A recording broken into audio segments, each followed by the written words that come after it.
Hello, ladies and gentlemen, and welcome back to the Maximus Crypto Network Station. This is Max doing a live video today on QNT.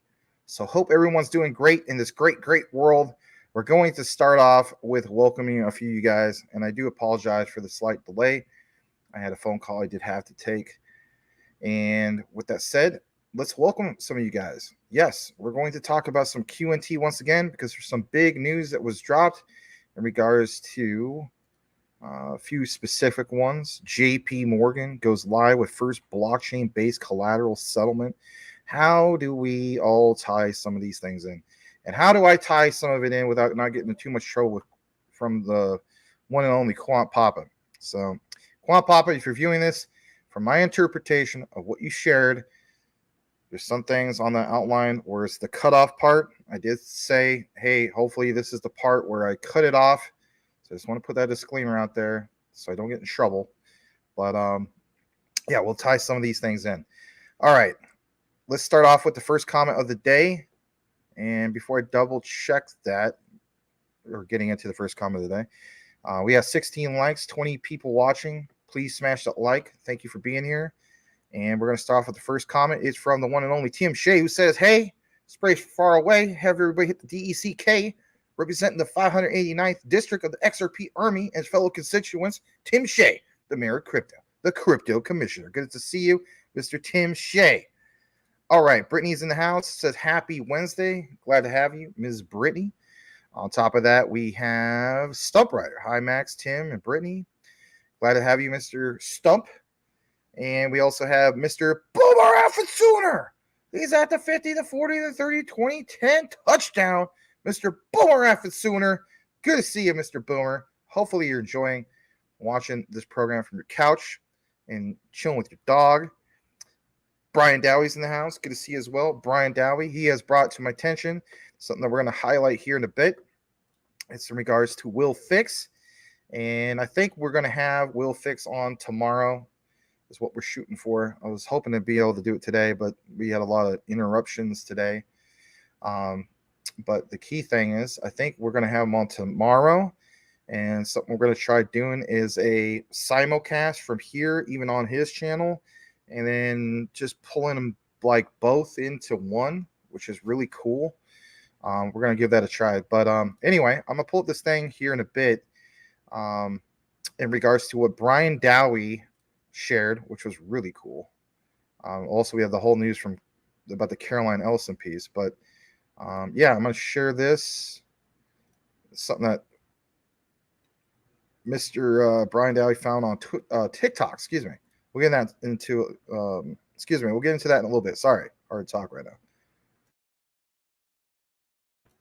All right, let's see here. Let's welcome a few more of you guys. Glad to have you guys here. We have the one and only Common Sense in the house. He says, hump day. Good to see you, Mr. Common Sense. Guys, please smash the like. We have a good program in store for you guys. Check out Mr. Common Sense Crypto's app, referred to as Tradix. It's absolutely free on both the Apple iStore and the Google Play Store. It's absolutely free, and it protects you from getting wrecked. I mean, who doesn't want to not get wrecked? Of course, there's other benefits in it as well. And I actually put in some chapters. If you missed yesterday's show, I finally got some chapters going on. I don't know how often I do it, but I'll try to do it as much as I can remember. And there is chapters, segments. So if you missed the show yesterday and you want to find out what Tradix is about, there's a little segment about it, as well as the other coverage about QNT, JASMY, and so on yesterday. And of course, they're always chopped up later on anyway. Let me give you more time. All right, getting more into this, we have Adam, Crypto Homes 777. Good to see you, Mr. 777. Funny, we have a Triple C and a 777. We also got the one only River in the house. Glad to have you, River. Good to see you as always. And you know who we're going to welcome right now. We're going to welcome the one and only Mr. Corey Bibe, a.k.a. JASMY, not the scam. Let's go. Kind of funny how he has that name attached to himself, even though everything in his avatar is just ISOs. No mention about JASMY. So why mention the whole thing of JASMY, not the scam? Because that is a thing that Corey Bibe loves to say. Literally, he might have an unofficial bumper sticker that instead of saying ish happens, like in the movie Forrest Gump, it just says, not the scam, right? Right. All right, let's go into a couple more. We got Cash Cats is in the house. I saw your comment. You feel as though that XRP, the way it's set up or something like, to move that money is like a Ponzi scheme. I mean, I get where you're coming from, but thank you for your comment nonetheless. Glad to have you. Always an interesting avatar. I don't know when you're going to come back with the Ron Paul one, but that's okay. We got Cool Cat Crypto, who swiftly comes in and is blowing his gas everywhere. Interesting. Good to see Mr. Cool Cat Crypto. Welcoming a few more of you guys before we kick it into our outline of the night. And it's big stuff if you've been following what's going on even in the mainstream news. All right, so we got Mr. Dwight Von Tress. He says, hello, the beautiful people, right? Good to see you, man. Glad to have you. Cover LCX, please. We try to cover LCX as much as we can. If there's something new that needs to be covered in regards to LCX, we take a look into that here in a bit. Not right from the get-go, though, but I do appreciate you, Mr. Joseph Humphreys. Glad to have you. And everybody, please welcome Joseph. Tim Shea, his spray from far away. Yes, good stuff. Henry Brown, $2 super chat. Thank you so much, Henry Brown. Support from the community, for the community. And a piece of Caroline. Yes, we have a piece of Caroline. I know you guys have always wanted a piece of Caroline, right? All right. Harry Brown, another $2 super chat, says, shout out to Cash Cats. It's a typo. But maybe it's not. Maybe it's the New England clam chowder version of Cash, like, Cash Cats, Anyway. Tim Shea, Boomer F and Sooner. Thank you so much for that. All right, let's read this from Boomer. Looks like he's kind of caught up with this. Quantum computers have anything to do with QNT? I'd X'd a clip where a guide at Universal Studios saying they use quantum computers to make sound stages 100% soundproof. Huh. That's interesting. I would say yes and no. I think that's where, some people say, is that where they get the name? But quantum computer technology tied in with, for instance, blockchain DLT. Zara is here. Welcome, Zara. Hopefully you enjoyed your gifted membership the other day. Glad to have you here. That's cool to see people's loved ones get more enthused about blockchain DLT. Very, very cool. We're wanting to learn more. All right. We also got Magic Power. Hello. Guten Tag, Sie Liechtenstein Exchange. JASMY with the Rice Crop Consortium. Let's go. Yes, thank you for being here, Mr. Magic Power. Yeah, you're welcome. Whoever did that, I don't know if it was Mike Cornwell the other day or, Patrick Collier. Between those two, I think that's who gifted it. That's where I messed up and I said who fisted it. We don't want no fisting. Only if it's from Blackwood. Almost said from Black Rock. Anyway. Cash Cat says he's going to rock the Nakamigo PFP for a little while longer. Ron is my guy, though. Oh, okay. All right, let's also welcome April Cornwell. She always says, hey, beautiful day. Glad to have you. And we'll read this last comment before we kick it into the show.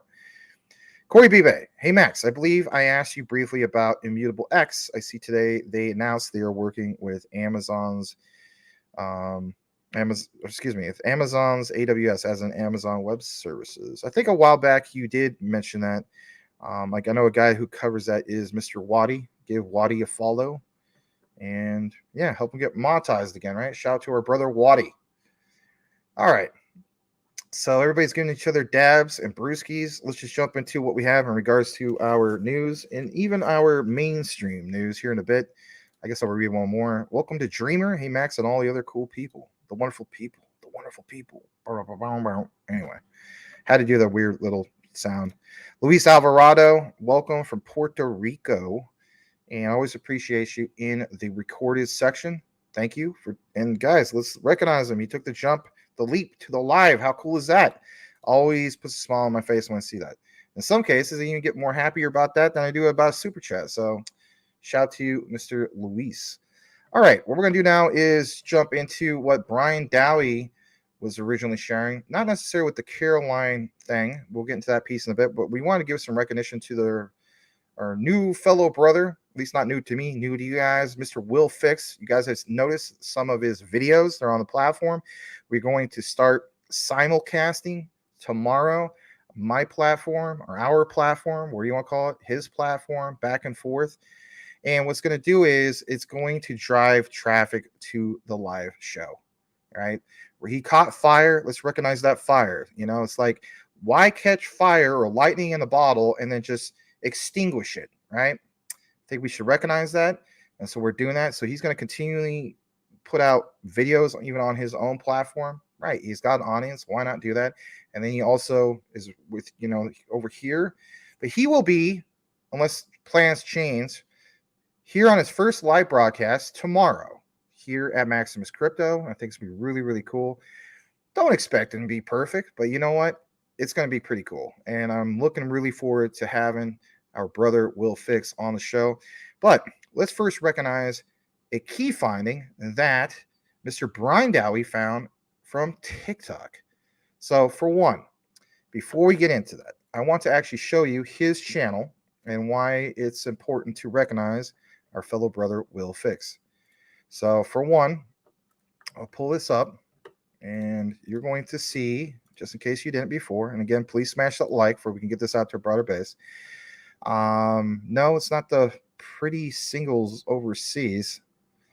Nothing to see there. Anyway, it's this one. He's got a typo. He needs to kind of fix that. It says XP, but it's his first video over here. And it was basically 7 days ago. It's up to 30,000 views. Now, here's something I want you to recognize. Richard Common Sense Crypto, for instance, put out a video about XRP hitting, I think, like $3,000 overnight, right? And that came out 10 months ago. And with that video, it mentions specifically, sorry, I got something in my eye, the whole thing about, 3,000 overnight XRP, but that video, I think, got like 40,000 views.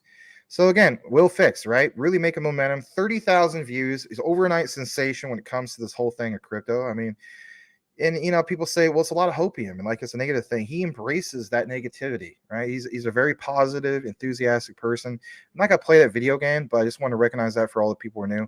He's done obviously follow-up videos, roll up a fatty and take a hit of hopium of XRP. He lets people know about he's going to this channel, but again, you know, also still create content on this one. So it's kind of like a thing of both. But he brings in an audience. And how about this? I mean, he's practically monetized. We're going to have to double check that. You know, literally within 1 week, he hit 2,000 subscribers. That's crazy, right? He was at like 300 subs. So basically 1,700 within a week. Crazy, crazy stuff. But basically, yeah, here is his channel. Now, what I want to bring to your attention is, again, the finding from Mr. Brian Dowie. And here it basically is. Brian sent me this message earlier this morning. I'm going to go ahead and full screen it in a bit. But basically speaking, this gentleman who I believe, if I'm not mistaken, has, 6,700 followers, 32,000 likes. He features Will Fix. And here's the cool thing about it. Basically speaking, according to this guy, Will Fix's theory is I guess he's like the first guy since 2019 with the David Schwartz theory to give an explanation of why he believes the way he does. No, Will Fix is not a copycat, and I do believe that that is truly his theory. And if it's in line with David Schwartz, is that such a bad thing? I mean, I don't think so. So let it speak for itself. Let's give a little highlight to Mr. Will Fix. Please smash that like and give a thumbs up, right?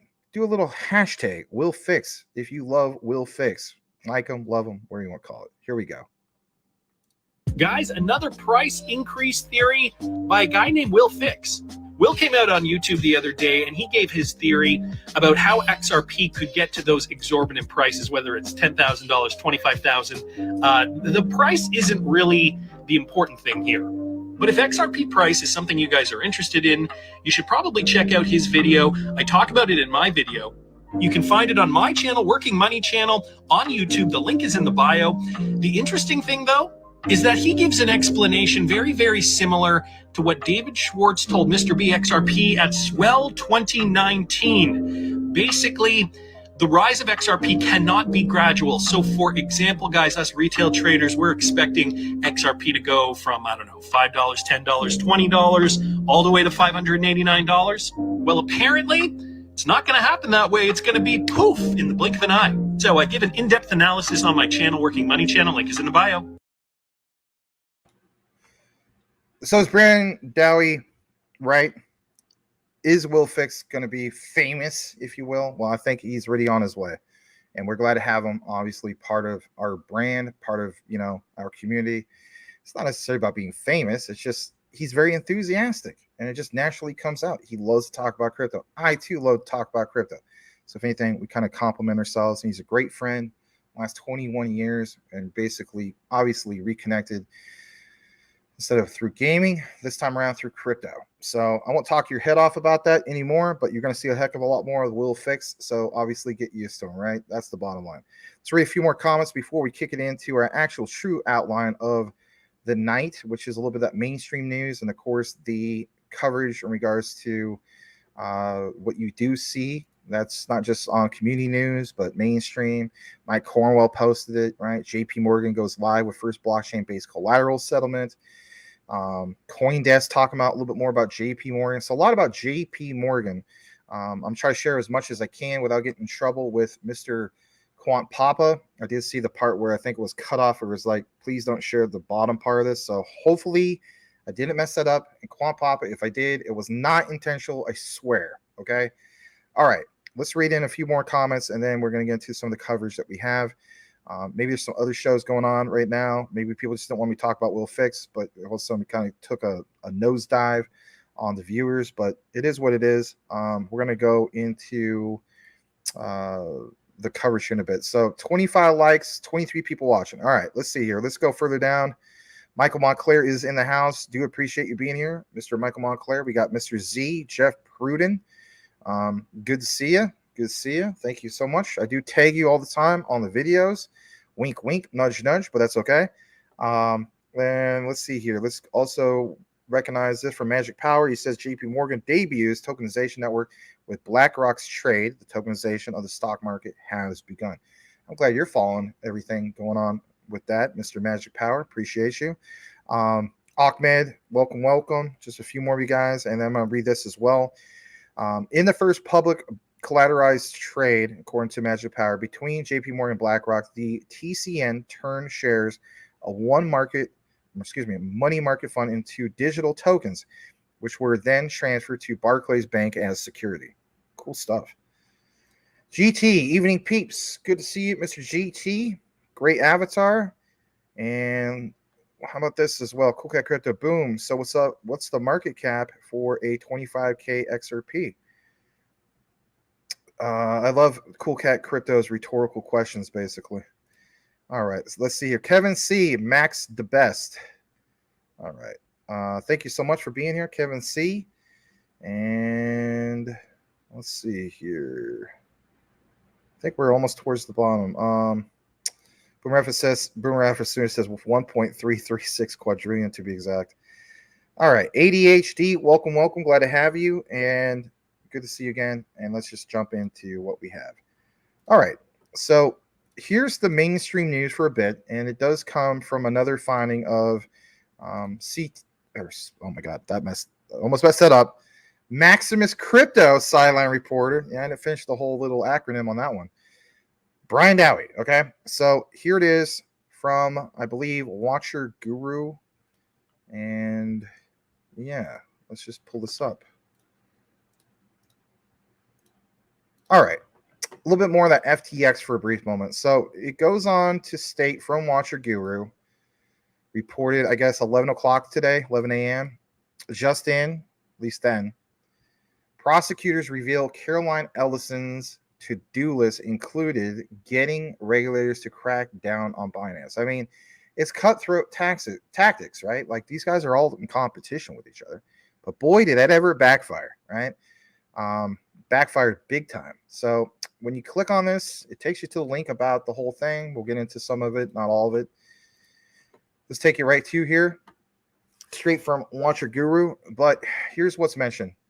And getting into it, Yes, this whole thing about the crackdown. So amid the ongoing trial of course, Sam Bankman fraud, might as well call him that from now on, new testimony shows that FTX had indeed actively sought out regulators to just do that crackdown on Binance. And basically speaking, specifically during the proceedings, the jury was shown a to-do list that was authorized by, of course, Alameda Research. We know that she was the head of Alameda Research. On that list was a desire to increase regulatory attention to the crypto exchange.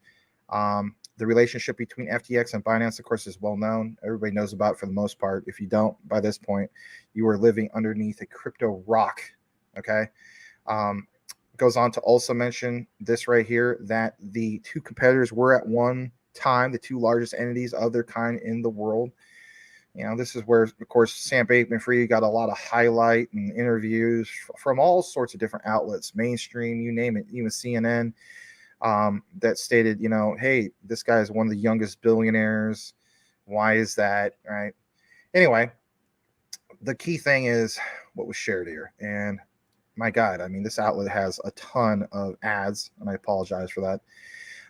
If I block them, I won't be able to view the article. But anyway, FTX to-do list, yes, gets more into this. And it says digital asset industry was once led by both FTX and, of course, Binance.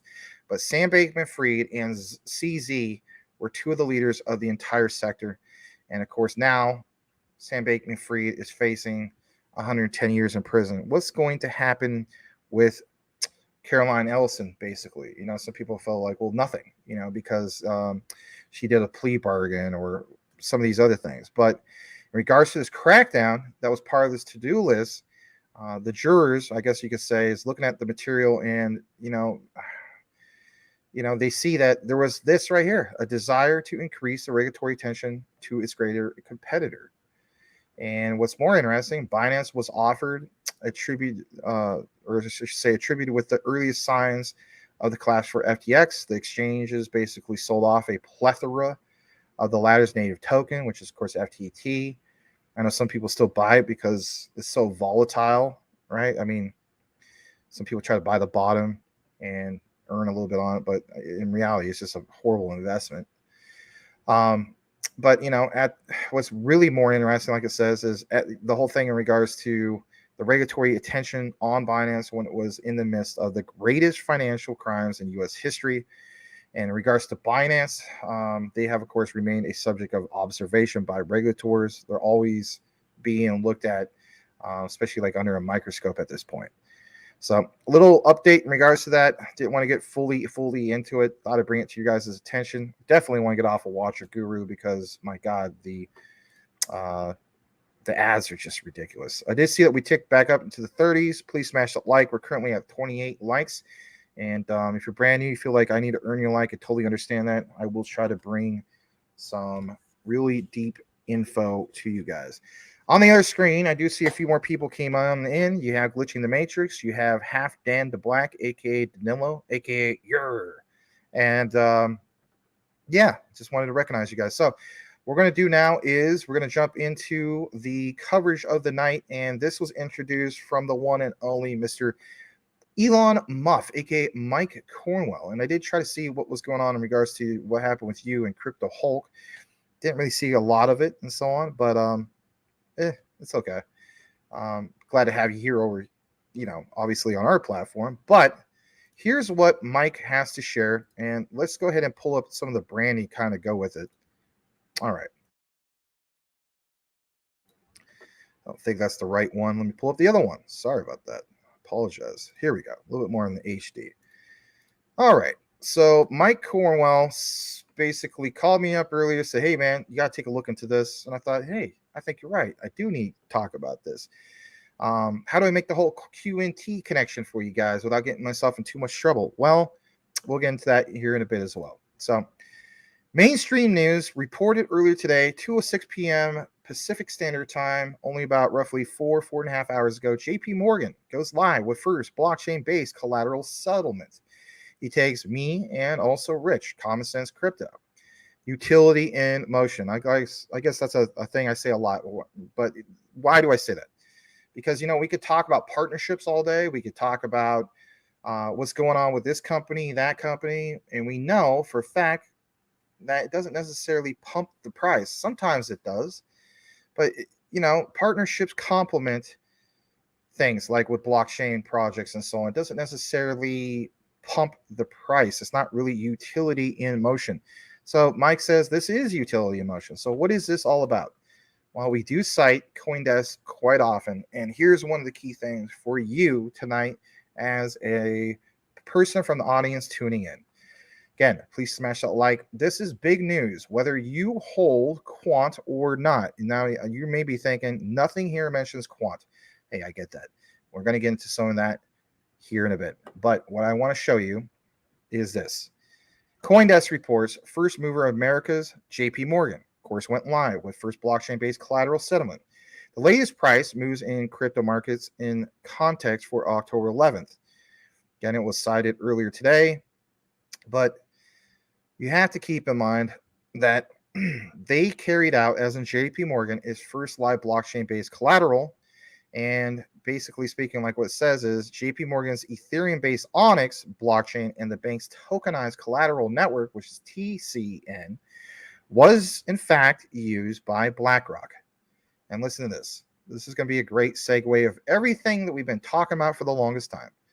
And I also want to state this. It's never financial advice, but if you've been following the old and even the news station for the longest time on our coverage for over a year talking about some of this stuff, you may be tempted to FOMO, but also recognize that the market is kind of tanking back. So again, draw your own conclusion. Do you DCA a little bit? Maybe you do, maybe you don't. I'm not going to tell you what to do.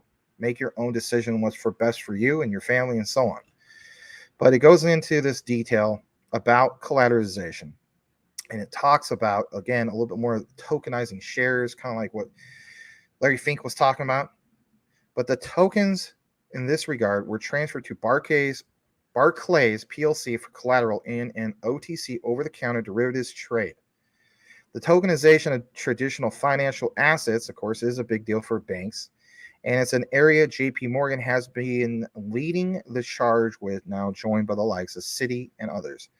Now, if you were watching yesterday's show, I went into quite an elaborative deep dive in regards to QNT and the Citi connection, even reaffirming the partnership and even giving you proof, in my opinion. Maybe it's not solid enough for you because you're a naysayer. You'll never get it, even if it's right in your face, but that's okay. And that is the connection with Citi and literally the interview from CoinDesk of a particular lady who you could totally tell she can't come out with full disclosure, right? But basically, she mentions quant, right? So if you missed that, you can go back and watch that. That video was chopped up and released earlier this morning. I would highly recommend you taking a look into that video for you could tie it in to where we're at today. Now, jumping into this CoinDesk piece. Coinbase is, of course, legal fighter. The status of the crypto met, of course, a new hurdle yesterday as U.S. state authorities and legal experts joined a campaign by federal securities regulators to argue the company's unlawfully operated and unregistered exchange. Now, we already been there. We already done that. And my thing is this, especially with Coinbase listing XRP, is there's a big shift now going into some of these other things. Yes. And that's why another reason why I want to bring this to your attention. So the SEC, of course, had action against one of the country's biggest crypto exchanges, as in Coinbase, and has been seen as the existential reason for the crypto future of the world, right? With the sector accusing the SEC of regulating by enforcement in the absence of new laws, especially here in the United States. Now, there are new amicus briefs, and they basically allow parties who are interested but not directly affected by the case to aid the court's reasoning. And of course, they argue that crypto in itself is neither significant nor special, and the SEC can take on digital assets under, of course, existing law. So I thought I'd show you that. We talked about, of course, this thing about Caroline Ellison. I don't want to get into that. The thing I want to mainly get back into is this right here. And this part is from Quant Papa in regards to research. Now, this is public research. So again, Quant Papa, please don't get too upset about this because this is public, right? Capital markets, digital assets, JP Morgan, Onyx team's remit is to blow it up to disrupt. Now, again, we're in October. When was this cited? This was only a few months ago. Getting more into this, you do see some key things here. And basically speaking, talks about disruption, talks about regulated institutions. Your key takeaway from this particular one should be about how one industry is disrupting another. We always talk about that. We even talk about when it comes to JASMY, right? But for this particular coverage tonight, its focus is what's going on in regards to JP Morgan and bringing in even in that whole thing about the quant connection. It says at Point Zero Forum 6 weeks ago, or actually way more than that now because this was back in August, were you aware that executives, basically speaking, did form the traditional finance, digital asset sector type thing of 6 digital exchanges, SBI, you name it, JP Morgan, and they discussed the challenges for institutions in the next generation of financial infrastructure. We talk about Web3 and that new infrastructure. What exactly is that? So on the surface, from the risk manager's side of things, this guy, David Nunes, who's the CEO of 6 digital exchange, SDX, compared TradeFi to, for example, NASA. This sounds crazy because we're always talking about when moon, right? Yeah, shout out to Ahmed. But NASA in its latest SLS rocket, which does have this whole thing of costing billions every time it launches. That's insane, right? Billions every time it launches. It's unacceptable for it to explode on the launch pad and has a reputational risk for NASA. In contrast, when you look at SpaceX, Starship One is the move fast and break things camp, and Musk is happy simply if it gets off the pad or takes the pencil and lands it back down on the beam. Now, the point and analogy they're trying to make here is what you're about to see right here. And that is, while people are losing billions of dollars in an experimental DeFi world owing to smart contract vulnerabilities, and again, think about the coverage we just shared a couple days ago with Quant and the whole thing of smart audits, right? Don't forget about that. In TradeFi, it is unacceptable to lose a single token. Never mind thousands or even millions in a regulated environment. Quote, look at this. It has to work the first time and every time, and hence scalability. I have to have the same user experience as you and everybody else. Now, SBI, we talk about SBI a lot. It states that from this guy who's the CEO, Fernando Luis Vasquez Chao, spoke about the public blockchain in regards to JP Morgan and the DeFi trials that were conducted, of course, with Onyx, right, with JP Morgan. In this old piece from a couple months ago, it goes on to state some of these details that in regards to Onyx only took a few weeks to do the technical work, but the legal side took 9 months to get the approval from the risk and compliance departments and regulators in 3 countries. This is why you don't necessarily get a quick flip of the switch. There's got to be that full implementation. I want people to understand that. So, there's this whole thing about will TradeFi replicate current processes? I think the answer is yes. I'm not going to get into all that. Disrupt yourself or be disrupted. I will get into this because we have talked about remit. And in the past, we talked about Onyx. So the point I want to share with you is this. Back to the topic of, aggressively disrupting some of these industries that need to be disrupted. The remit for his team at Onyx is to blow up the whole thing, in the matter in which you're compliant with regulation. And he says not just because JP Morgan wants to disrupt itself for fun, but it's because there is an awareness that if it does nothing, and this is a great point, it will be disrupted by the likes of startups such as Signum and you name it, right? They recognize that they don't want to be like, for instance, like AOL, right? They're going to get left in the dust if they don't take advantage of getting in with innovation. You do eventually have to join the new technologies of the world or you won't exist anymore. Apart from disruption, there's of course a thing of endurance, but I'm not going to get into all of these specific things. This last part, before we get into my key outline for the Q&A connection, is just that tokenization. I've been talking about it for a few months now. If you guys notice, every single week I put a lot of focus on what? Tokenization, and why it's a big deal, and why it's a big deal to you, even if you're not a QNT holder. And even if you're the type of guy you're like, it's just an ERC20 token, and you've never done your proper research to realize it's so much more than an ERC20 token. And it's this part right here, plain as day. Tokenization and interoperability. Were you aware that 5 years ago, there was this whole thing of an expectation that enterprise blockchain networks could be shared? Today, there are numerous bond issuance platforms, each on separate networks. This part also references Gilbert Verdian quite often.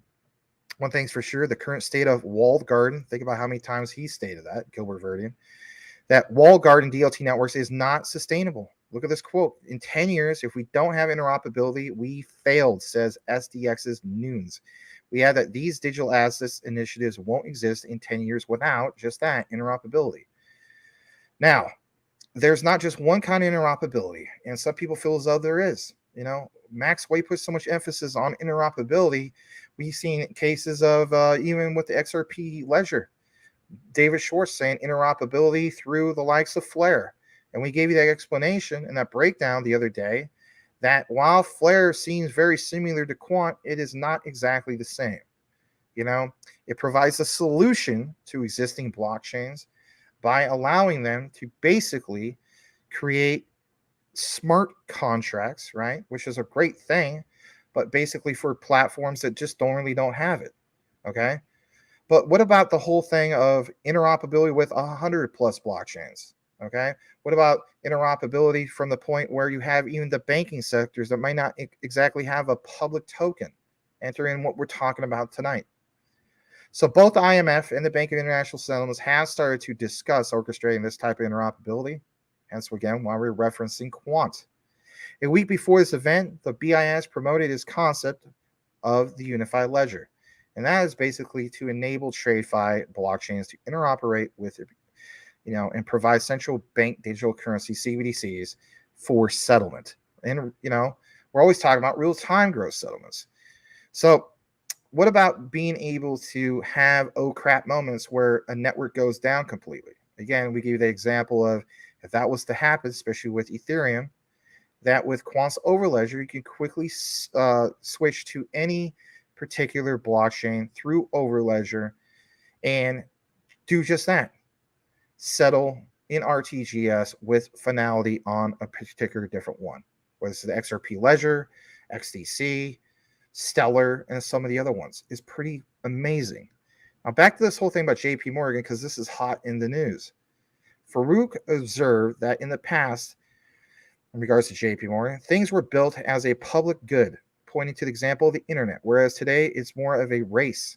And here's a great quote before we get into the segue of the coverage tonight, tying in QNT. If you try to wait for interoperability, you might lose the race. Either we'll converge to some sort of public mechanism which wins out, he said, or we'll have to bite the bullet, and at a global level, some organizations, regulators, or otherwise will need to come together and really think about it. They already prepared for this. So how have they prepared for it? Well, let's introduce this. And this is a video. It's only 3.5 minutes. And it's from Global City. It's in regards to their vision of economic growth, a roadmap to prosperity. And maybe you wonder, why am I sharing this? Well, for one, you do need a little break. You need a little visualization. But this was published only about a month ago, literally as of tomorrow. And it is in regards to that roadmap for prosperity that was published by the City of London Corporation in partnership with Oliver Wyman. And it proposes a package of reforms and measures that could add $225 billion to the UK's economy. This roadmap, also co-authored by leading industry experts from Lloyd's, Schroders, JP Morgan, EY, KPMG, yeah, eat it, you know who, I'm not going to mention his name, Barclays, Glasswall, and Sipple. It offers concrete recommendations and outlines tangible economic advantages, or, you know, for that regard. in regards to the UK financial and professional services, sustainable finance, and even tech and data driven, because we're always talking about tech and data driven industries while enhancing global policy and collaboration. There's a lot of big players that are cited here. And just before we get into the video, here's some of the ones you want to pay attention to. So for one, you do see Hugh Evans partnered with KPMG. Yeah, anyway. Only a few select people know where I'm talking about with that. Anyway, and then going further down, you also have Rebecca Clement from Lloyd's. And then you also have, for instance, Nayland Metlu, who's the global business manager of the Center of Carbon Transition, something we've been talking about a lot as well, carbon credits, all that, right? And sustainable solutions, but what? From JP Morgan. Okay, let's go ahead and play this. Please smash that like, especially if you understand how we tie all this in. I'm sure you're not at the point where you understand where we tie this in, but let this video give you a little intro, and then we'll definitely show you how we connect it all. Here we go.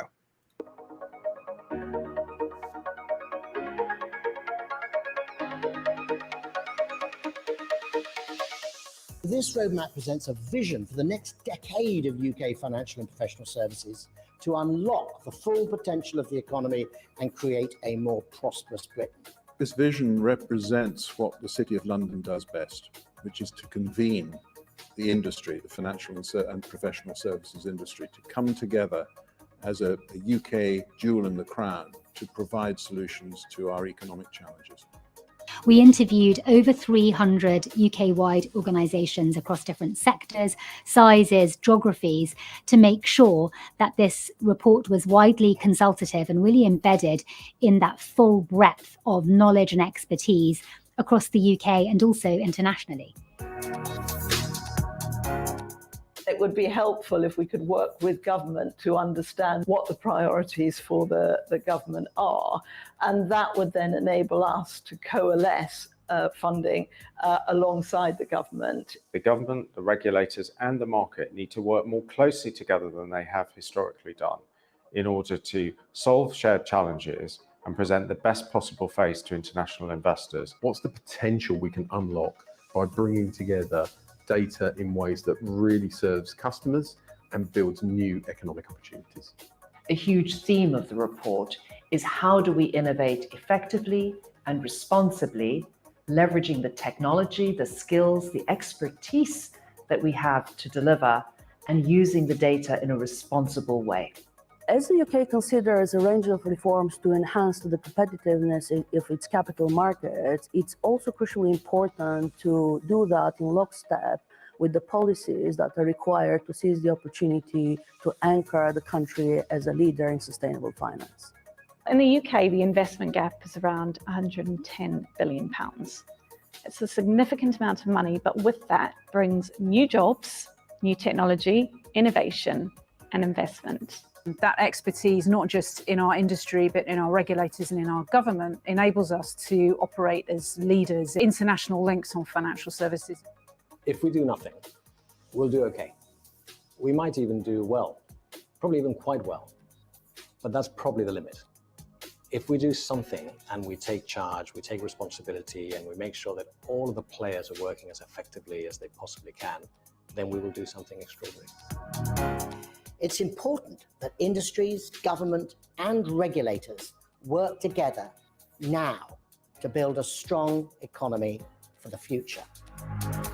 This is a fascinating time in the world economy, with huge changes in data and technology, huge risks in crypto crime and economic crime. We have to have a plan.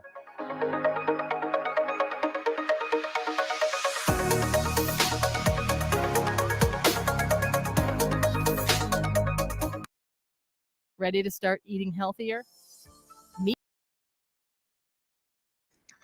All right, so that gives you a little kind of a nice little intro to get you into this whole thing.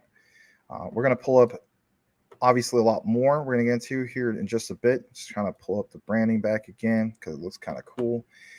And now we're going to take you to some of the notes. So for one, let's share this with you. And basically speaking, it goes on to mention this right here. And again, this is from the notes shared with Quant Papa. Following up on that point on Layer 1 blockchains, JP Morgan was one of the early backers of enterprise blockchain firm R3. Now, you guys know I did the whole thing recently in regards to R3 and XRP. And, you know, we've numerous times I've always talked about R3 Corda, and especially R3, that XDC bridge, right? R3 Corda bridge, right? Everybody talks about that. Like, what content creator who talks about the ISOs doesn't talk about that, right? But now entered in this whole thing at JP Morgan R3. So in 2017, it pulled out of pivoting towards building its own Ethereum-based permission DLT quorum, the premise, and look what's highlighted here, that underpins the RLN interoperability so that banks don't need to use the same type of blockchain to transfer tokens between them. But still, interoperability requires, of course, collaboration. It goes also to mention this whole thing about big risk to deposit tokens and regulated digital currency if banks get bogged down in regulatory arbitrage or don't collaborate sufficiently. There's this quote right here from was Ala Gax, kind of a weird name, but person from JP Morgan. Quote, "We are seeing a lot of innovation in silos." Again, recognize what? You know, the Gilbert Verdian reference. But I think the future digital money will be powered by what? Collaboration. Get a little bit into more of the notes. I want to draw this to your, draw it to your attention. I'm in a rough day, to say the least. Sorry about that. So I want to share this with you. And on this, you will see, plain as day, DTCC's private permission DLT platform was developed in collaboration with many of the world's leading market participants and technology provider firms, including Apex Clearing Corp, Barclays, like we just showed you, hence why we showed you that. So thank you to Mike Cornwell, right? It's nice how we tie in that as well. BNY Mellon, Charles Schwab, Citadel Securities, Citi, hence yesterday's coverage. And please, if you like this coverage, you got to watch that video. It's chopped up for you for a reason, okay? Watch that at some point. That thing with Citi is huge, absolutely huge. And at the end of the video, it confirms, in my opinion, I mean, it literally, the writing's on the wall in the interview with CoinDesk in regards to Citi. You have Fidelity Investments, Finale. I did another deep dive about that in the past. Some of these videos don't get a lot of views, but it doesn't change the research at all. That's why we bring it to you. So Finale International, Goldman Sachs, of course, JP Morgan, right? Of course, there's some other ones here. Even Robinhood is listed here. Getting more into this, I want to share this with you as well. And on this one, I'm going to come out of the frame completely because I want the emphasis to be on this and not my mug. Here you go. A key design principle underlying SATP is the assumption that many blockchain systems in the future will be private permission closed in the sense that the ledger is accessible, as in, read and write, to authorized entities only. The notion of a closed blockchain system reflects not only on the current closed IT infrastructures that are found in most financial institutions, but it also reflects the basic human social behavior of trading within communities. For example, of this design principle, this can be found in the Project Ubin from the Monetary Authority of Singapore, aka MAS. And we covered this before. Let's share this real quick in regards to SATP gateways, because we do talk about SATP a lot, especially when it comes to quant. The draft version of SATP states that these temporary bridges established through SATP must contain 2 gateway applications, because you guys were saying, Max, can you talk more about quant gateways? This is technically old, guys. So again, this is probably about 5 years ago, but it reconfirms those gateways. And what's the origin? Well, the origin gateway and the destination gateway, these gateways are connected to one network each, the origin and destination DLT network respectively. Each gateway orchestrates the bridge on its side of the operation. A different organization can run each gateway, but due to the partial view constraint, they must trust each other. To establish and maintain trust, kind of like what Gilbert Verdian always talked about, gateways identify each other using public keys. The gateways sign all of the SATP standardized messages sent between them in order to prove their identity and validity of their messages. How is this done? Through what standard? The ISO TC 307 Gilbert Verdine Quant Network Standard. Now, getting into this part,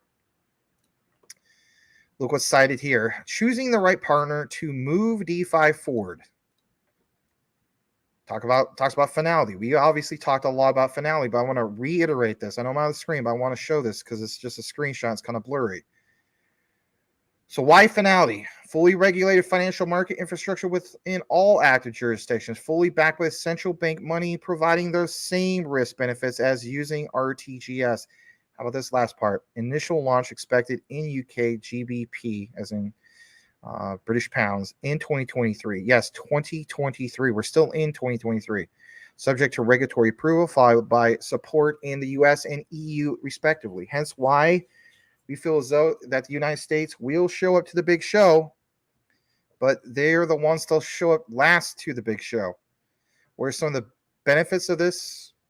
Peer-to-peer settlement and digital cash asset, interoperability of the network to enable near instant settlement across borders, works with any legacy or DLT-based business applications. I mean, come on, guys. We've done your research with me for at least well over a year at this point, because actually more than that. We've been talking about quant for not quite a year and a half, but almost. Okay. Finality payment services in action. They already have been able to show the potential and extent of possibilities which this technology will unlock beyond existing use cases, especially when it comes to the collaboration of global DeFi market innovators. Now, I'm going to come back into the frame on this one. I want to share this part with you because you may be wondering, do you have actually anything that links us to any of the things that were mentioned? Well, absolutely. Let's jump into that. So back on September 20th, which was not that long ago, right? Less than a month ago, Ledger Insights published this, and it got a little bit of attention, 16,000 views. But the bottom line is, it is public information, so I don't feel like I'm breaking any type of NDA that I didn't sign. You get what I'm saying? Anyway, and that is JP Morgan is a participant in the regulated liability network, and of course, it's a digital currency project. Citi, of course, like it says, founded the network, talking about payments, plumbing. Again, what he says to him, 85 to 90% of what we're talking about today probably won't exist in 5 years. This is a quote originally from Sibos. Here's the guy. Let's see if we can pull this up. And here is the reference. Back to Ledger Insights. Let's tie all this in. And getting into this, you will see plain as day, JP Morgan is indeed part of regulated liability network digital currency project. Again, that gentleman you just saw right here. During Sibos, at that particular panel discussion, JP Morgan revealed it is participating in the RLN, and Gary Chan, the bank's global head of post-trade, believes digital currency will transform payments within 5 years. Now, earlier we talked about R3, did we not? Well, again, think about this for a second. Post-trade. So JP Morgan connection, R3, we even talk about quant. So, wow. We talk about the UK, finance ministry and so on. We understand that the UK has literally initiated standards that were introduced from the likes of Gilbert Verdine and other key industry players. That is now the framework that's leading the charge of where we're going worldwide. But earlier then in September, the UK arm of Regulated Liability Network, RLN, shared the findings of its latest work without mentioning the participants. Yesterday's video, we gave you an example of a participant, and it was Citi. But as you can see, or maybe you haven't seen, again, watch the video. That CoinDesk interview, you have a particular lady from Citi who literally says quant. Let it speak for itself. If you don't believe it, you may still not believe it. But it goes on to mention that the network aims to protect, or I should say, bring banks and central banks to support different types of digital currency on the same network. Right. Think about that for a second. Getting more into this, it says it includes central bank digital currency, CBDCs, deposit tokens, regulated stablecoins. But in July, the United States RLN published a report involving several other U.S. banks. And you're going to start seeing, as the months go by, more and more and more of these banks. The New York Federal Reserve's innovation arm, and of course, even MasterCard. And I'm going to show you something mentioned from Gilbert Verdi in regards to MasterCard. Now, what about the involvement of all this? Big banks, all of it. Sounds crazy, right? But it's notable for several reasons why we point this out. And that is, number one, firstly, JP Morgan has been what? At the forefront of bank exploration of digital currency, and it is involved in several other initiatives. And as you can see here, even a coin called JPM coin. And it mentions also Parser. Now, I want to state this. This is where you have people like Jamie Dimon who will do what? Create fear for you in regards to your digital asset. And what is the one you hold? It's QNT. So if you paint the picture and create fear in the market, then what does it create in regards to him and his other Wall Street bigwigs? They will buy upon that fear. Max, you're full of crap. No, I'm not. Look more into it. We have seen numerous examples, hence why we share Whale Watcher and some of these other things with you guys. We're following what the big money has done, and the big money has shown time and time again that they want you to believe that they're not part of it. Well, here, finally, plain as day, right in front of your face, JP Morgan is part of it. So Jamie Dimon, let's just be honest, is an absolute liar completely. Here's the proof. Now, I know I got a little excited about that. But here, JPM coin, Parser, and public blockchain deposit tokens. This sounds crazy, right? So it says, secondly, again, back to the Citi coverage from yesterday. Citi in itself initiated this whole thing that you do need to pay attention to. And that is, they initiated the RLN network, and JP Morgan processes 10 trillion in payments daily. So for you guys who are like, no offense, I love you guys. Okay. I appreciate you watching the show and so on. All right. And, you know, I get it where it's like, well, look at the market cap of this, look at the market cap of that. When I get statements like this, you know, I don't even know if this video will get a bunch of views. That's not the point. It's that you're paying attention to the good stuff. When I see this, JP Morgan processes 10 trillion in payments daily, not yearly, daily, then I don't have to be led to believe at all that we won't get to some of these crazy market caps for the particular assets that we own. Why? Because this is going to make it the biggest player in payments. This is where I said the whole thing of boil it, mash it, stick it in and stew. Honestly, the proof is in the pudding. When you talk about the whole thing of being shaked out, freaking Jamie Dimon did that big time, big time. Now let's get back into the whole thing about JP Morgan's, or, you know, digital currency and motivations, regulation, right? There are two drivers behind JP Morgan's RLN involvement. One is to bring regulators up to speed, and the other is bank interoperability. Again, enter in the whole thing with quant. If you still don't get it, you never will. I'm just going to be honest, okay? Look at this quote. My primary goal inside the RLN process is how we begin to have regulators understand why we need this to move, you know, to move forward with this, said JP Morgan's Gary Chan, again, the guy from the top picture. Quote, it's incumbent on us as industry leaders to guide them on that journey as well. He continued, quote, that benefits the client experience because that begins to move and accelerate the innovation that you can create in this space. The idea is really create innovation opportunity for us in the financial services market. as opposed to trying to innovate away and silo out. Again, the Gilbert Verdian reference. So when you hear this whole notion and this talk, and you've seen it a lot about, a fake out or a shakeout, and, you see cases of big money buying upon fear in the market. I'm always going to follow what the big money's doing. I'm not going to follow what some random person posted on Twitter who has like 10 followers and he just has an opinion. I mean, there's nothing wrong with opinions. We all have opinions, and this is just my opinion. And you may still think I'm full of crap, and I'm okay with that. I'm not going to get offended by that. But my thing is this.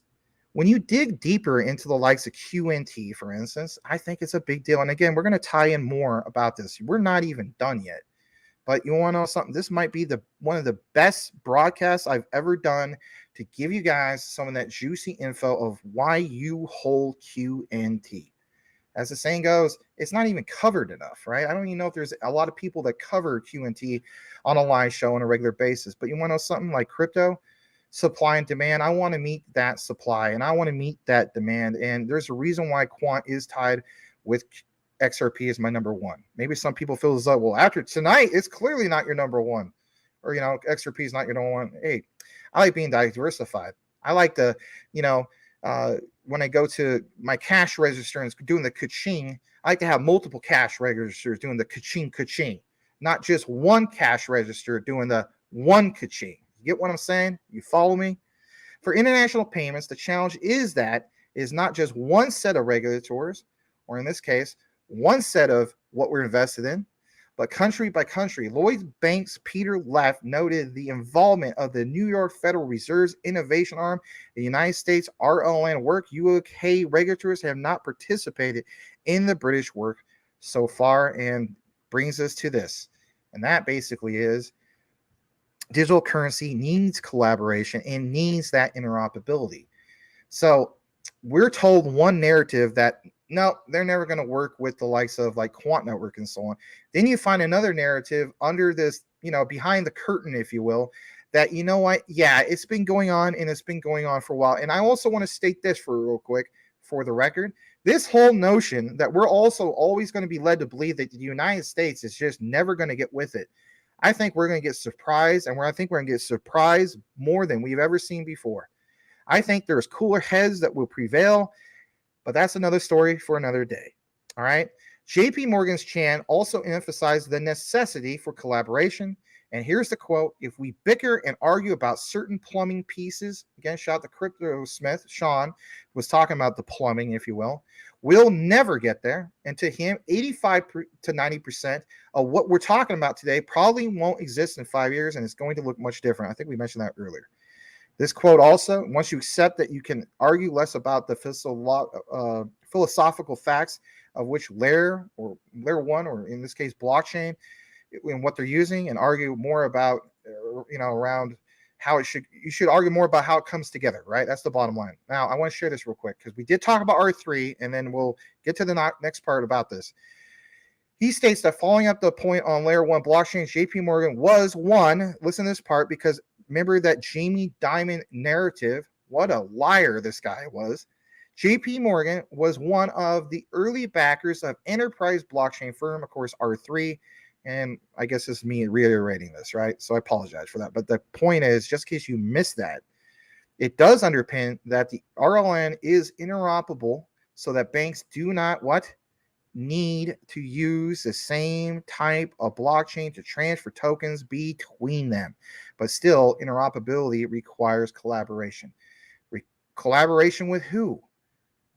I'm going to go with the one that really did some big deals and had literally the central bank of central banks, the Bank of International Settlements, Mr. Augustine Carstens, come out public and mention it.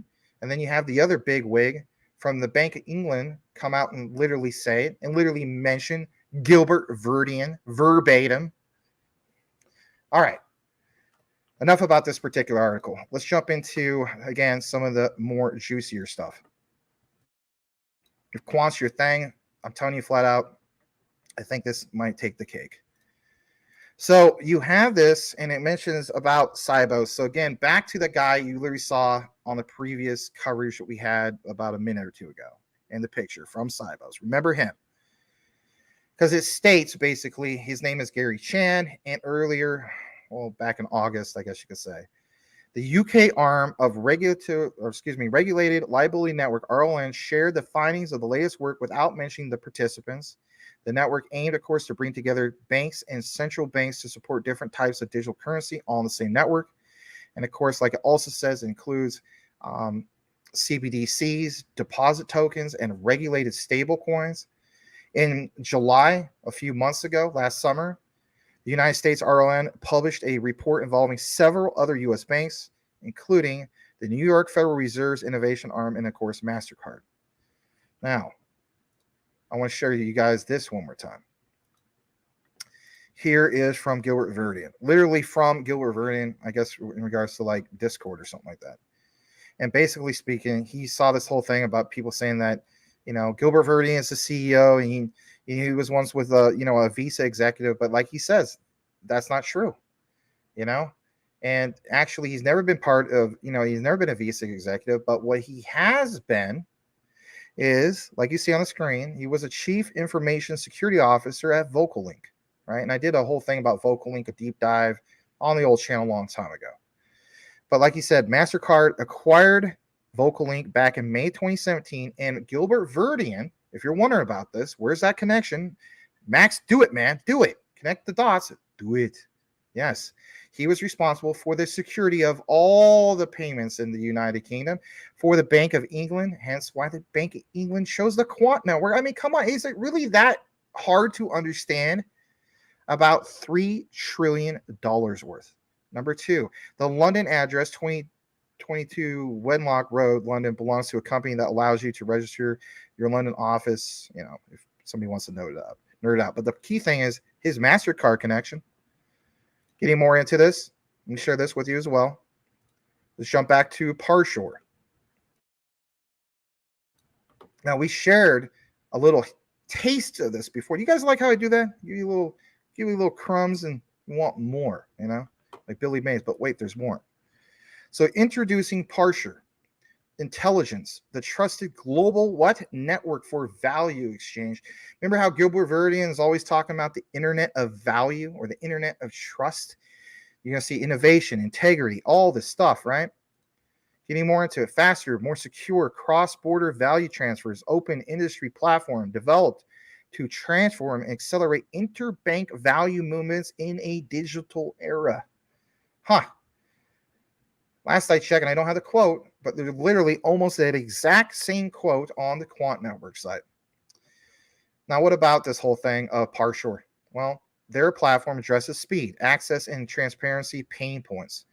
Their services include multi-currency clearing and settlement, FX payment versus payment, PVP, FX intraday swaps, delivery versus payment.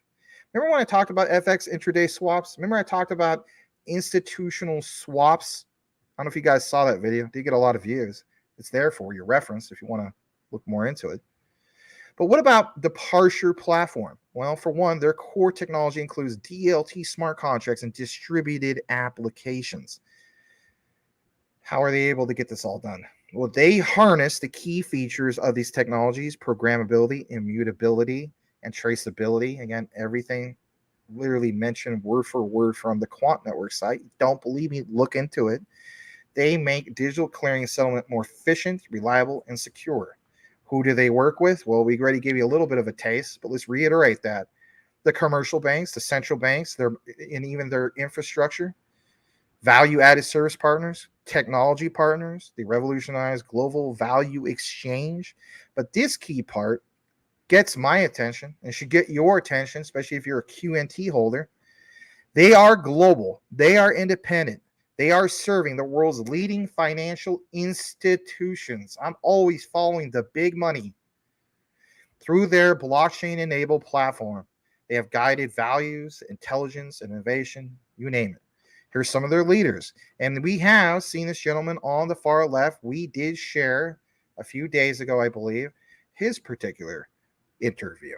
and why that was such a big deal. Jason Thompson, he's the CEO of Parshore.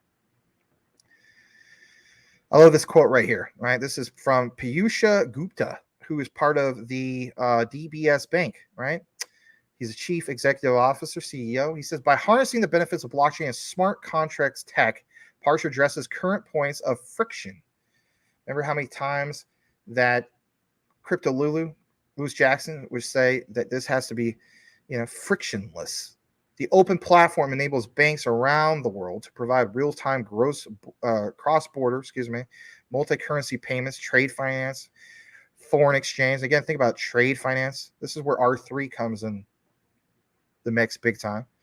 Foreign exchange, DVP, securities, settlements, a world-class platform with programmability, immutability, again, back to the quant reference, traceability built into its suite of services. Let me jump into this for a second. Excuse me. All right. Going more into this, that basically is this. Back in, what we talked about earlier before, just in case you missed the whole thing about Parshore, here's it up on your screen. Let's full screen this one. What does it say right there? The involvement with what? Big banks. It's notable. JP Morgan at the forefront. Bank exploration of digital currency. Involved in what? Several initiatives. JPM Coin and even Parshore. Hence why we highlighted Parshore. And again, back to the part where I was getting kind of excited. JP Morgan processes 10 trillion in payments daily, making it the biggest player in payments. And go back to yesterday's video, or today's video, technically. Yesterday's live, today's chopped up. Citi initiated the RLN network. Again, if you just want the big wahoo moment, it's at the end. It's the CoinDesk interview. Jumping into this last part of what we have, I want to state this. So there's a few key things that, again, we're going to state in regards to the summary. And the way I look at it is this, in closing. I'm going to continuously pay attention to what is going on in regards to tokenized assets. We have JP Morgan, it's just not if, right? We do. They're going about moving 10 trillion daily. Well, when I want to pay attention to the one network that's going to allow that to happen, yeah, you better believe I'm going to pay attention to that. I, of course, would love to share more info with you, but I don't want to get in trouble in regards to what I did last time, because if anything, I do want to still be able to bring you live broadcasts. I want to thank Quant Papa, for bringing some of the information to us, but not to the point where I show you even more screenshots in regards to JP Morgan connection and so on. Maybe in the future we'll be able to share that with you. There'll be other parts we'll get into, but we'll continuously talk about this. Your key takeaway should be, again, this right quick, and that was the news that was released today. And I'll rewind it just in case you just tuned in. And it's this right here. Again, should be your takeaway. First mover America's JP Morgan goes live with first blockchain-based collateral settlement. Now, try to watch our show more continuously, and we'll show more as we're allowed to do so. That will conclude our quant coverage of the day. But again, your key takeaway should be the tokenization of these particular assets and what quant is really connected to. If you're lost in regards to all this, it's okay. I don't expect you to get it all on the first try. You can watch the coverage from yesterday, and especially the thumbnail that literally reads why quant now, basically, something like that. Let me double check what that says. I'm gonna see what it says. I forgot what the thumbnail said. My bad. It states, now is the time. Here's why. Let me highlight this real quick. I'm gonna share with you what I'm talking about. The video you want to watch to catch yourself up on it, or if you don't want to watch the whole video, you don't have to watch the whole thing. But there is a segment towards the end, and maybe I'll put some chapters in there later. It's the CoinDesk interview with a particular lady from Citi. If you've been following her coverage and how we connect the dots for over a year now, the answer is right there for you. All right. Now is the time. Here's why. Like it says, Citi. Key thing is RLN. And RLN and JP Morgan. All of it coming together, especially when it comes to QNT.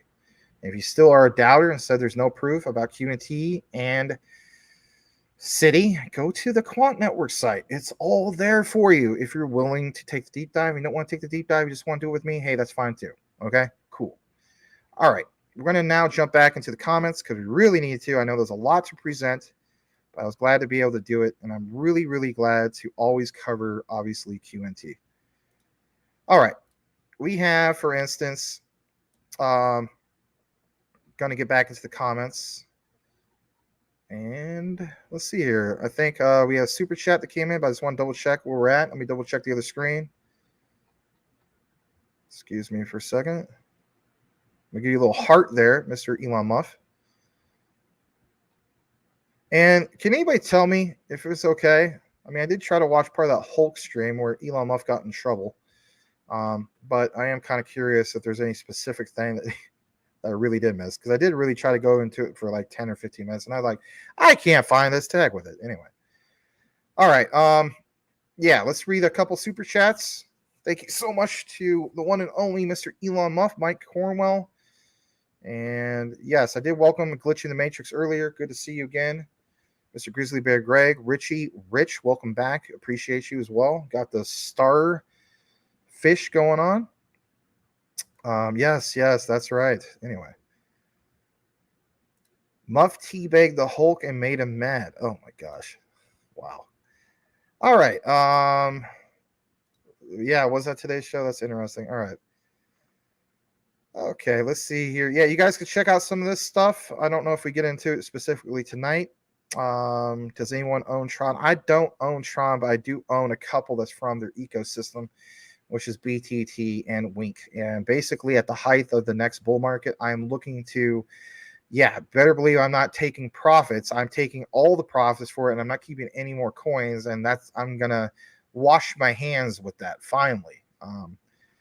That's where it's at. They would take a lot of convincing for me to get into that. And I will state that it's not financial advice, but I don't recommend either Wink or BTT to you guys. Did it have its time to shine in early 2021? Yeah, it did. But there's a lot of better opportunities out there. Okay, let's see here. We're going to go further down. Cash Cats, you could see 25K by 2030. Okay, you're a little bit more conservative with the price, and there's nothing wrong with that. I respect that. All right, yeah, I respect that. All right, let's see here. You need a yacht now. 2030 is too long. Yeah, it is too long, right? Yacht now. When Moon, yacht now. Forget the whole Bored Ape Yachts Club. How about the Bored Cat Cool Club, right? Cool Cat, something like that. Are we going to call it that? What would you like it to be called? If you had to have a name, or maybe you're like, nah, bro, to hell with NFTs, They lost, what was the report, guys? 95% of their value. My thing is this. Think about what's tied into. What about real utility-based NFTs? That's got to be worth something at some point. Yeah, I'm going to go with some of those. Some of the Alliance Block utility-based ones. All right, let's read this. This is from the one and only Elon Musk. He says, boom, there's no trap here. There's no, may have a what, I don't know. Wasn't tricked, right? Anyway, Will Fix said he saw the video. You guys know he's a associate pastor. He's not a prude or anything, right? He saw it and he said he busted gut. He thought it was absolutely hilarious. So that's what I'm talking about, man. I love Will Fix. He's awesome, I'm so looking forward to tomorrow with Will Fix on the show, and hopefully we get this all sorted out in regards to the simulcast and so on. So, all right, let's go further down into some more comments. Boomer F and Center says you can see 100,000 QNT by 2030. Yeah, absolutely, man, absolutely. I think at bare minimum by was it 2025, 2026? I mean, like the height of the utility run. I mean, I think a minimum is like 10K, but it could be way, way higher. But it's just a difference of opinion, right? For a lot of us. I get it. Cash says, Boomer, I would probably sell a couple at 100,000. I think a lot of people will, right? But what happens by that time, and this is something else that we want to discuss real quick. What happens by that time where you have, 100% in circulation? Right, I'm literally thinking if we're at 81% now, by then, yeah, I think we easily have that. What about, we talk about with JASMY when it comes to the lockups. What about the QNT lockup? So again, guys, the driving force is supply and demand. It's like right now we're just thinking about what's going on right now and being speculative about the future, and there's nothing wrong with that. But I'm looking at the point like, yeah, quant has to be the one, because if you look at BTC, you went to $69,000 with virtually no utility, just a little bit, right? You understand that people say it's a store of value. I mean, the reason why I say a little bit of like the utility, I mean, you can use there's some Bitcoin ATMs. God, that would move so slow, but I mean, there's some of those, and you can still buy things with it and so on. So I mean, you can buy stuff, but why would you use that when you could go with some of the other technologies like Ripple, XRP, or some Stellar or Hedera, right? Yeah, that's where it's at. Yeah, that would be huge, right? I agree. All right, let's go further down and read some more comments. QNT price prediction in 3 years. Oh man, where are we at right now? So by 2026, I guess I'll be real conservative. You guys already know where I'm going with it. I think it ends up being potential of 100,000 or more. That's just my own personal opinion. I could be wrong. But when you see statements of the QNT, and I really wish, I want to state this real quick. I really, really wish I could just show you all the information that Quant Papa has in regards to JP Morgan. I can't do that. I have to, where he had, it says on this particular, there's a line that literally says on Discord, it says, don't share caution sign below this mark. There's some other one I can't even go into. I want it so bad, so bad, to state that, right? But I understand that he has literally, I guess you could say, some kind of relationship with the quant network that he's established since, I guess, 2016. He doesn't want to ruin that. I don't want to ruin my relationship with Quant Papa, because the way I look at it is very valuable research. We complement each other. So again, my thing is, if JP Morgan, not if, they are 10 trillion a day, what about when you tokenize that? And they already gave examples of that. And then what about the whole thing with Citi? I mean, it's just, this is where I honestly believe it's just a matter of time. QNT becomes your number one. Bitcoin will still probably be way up there. Don't get me wrong. But as far as opportunity, QNT is a way better opportunity than investing into BTC long term. Now, if you're the type of guy you're going to do both, hey, awesome, do both. Nothing wrong with that. But I'm also looking at it from the point of view, like, if we're really talking about 2030, which we are talking about 2030, right? And again, guys, please smash the like if you haven't done so. We just appreciate it. Hopefully you appreciate the content. Let's see if we can tick up to the 50s. We're now at 48 people watching, 48 likes. Let's see if we can tick up in the 50s. That'd be really cool. But again, my thing is, we're talking about 2030. Some of you guys are talking about, 100,000 per QNT. Well, will BTC be at that particular levels by then? I don't know. If we are led to believe, based off of history, that, these particular assets, it's all about innovation. Well, how is BTC innovation? Like, the way I look at it would be like recognizing investing into a Ford Model T. I mean, don't get me wrong, a Ford Model T is probably worth what, guys, in pristine condition? Maybe I'll look that up. I do will look this up. What is a Ford Model T worth in showroom condition? Now, worth $110,000 as of 2022. So probably a lot more, right? So should we look at BTC as, like, when they talk about store of value, but look at like you're investing into an antique? Because I mean, honestly, that's the way I look at it. This is antique, or people say like dinosaur technology. Let's just call it an antique. Wouldn't I rather invest into something like QNT, which is up with innovation? Because everything that we've been taught based on history, and I'm a history teacher, that's for real, right? I've taught history. I'm not teaching it this year, this calendar year, because of the bad things that happened with my dad. By the way, he's back in the hospital again. It's horrible.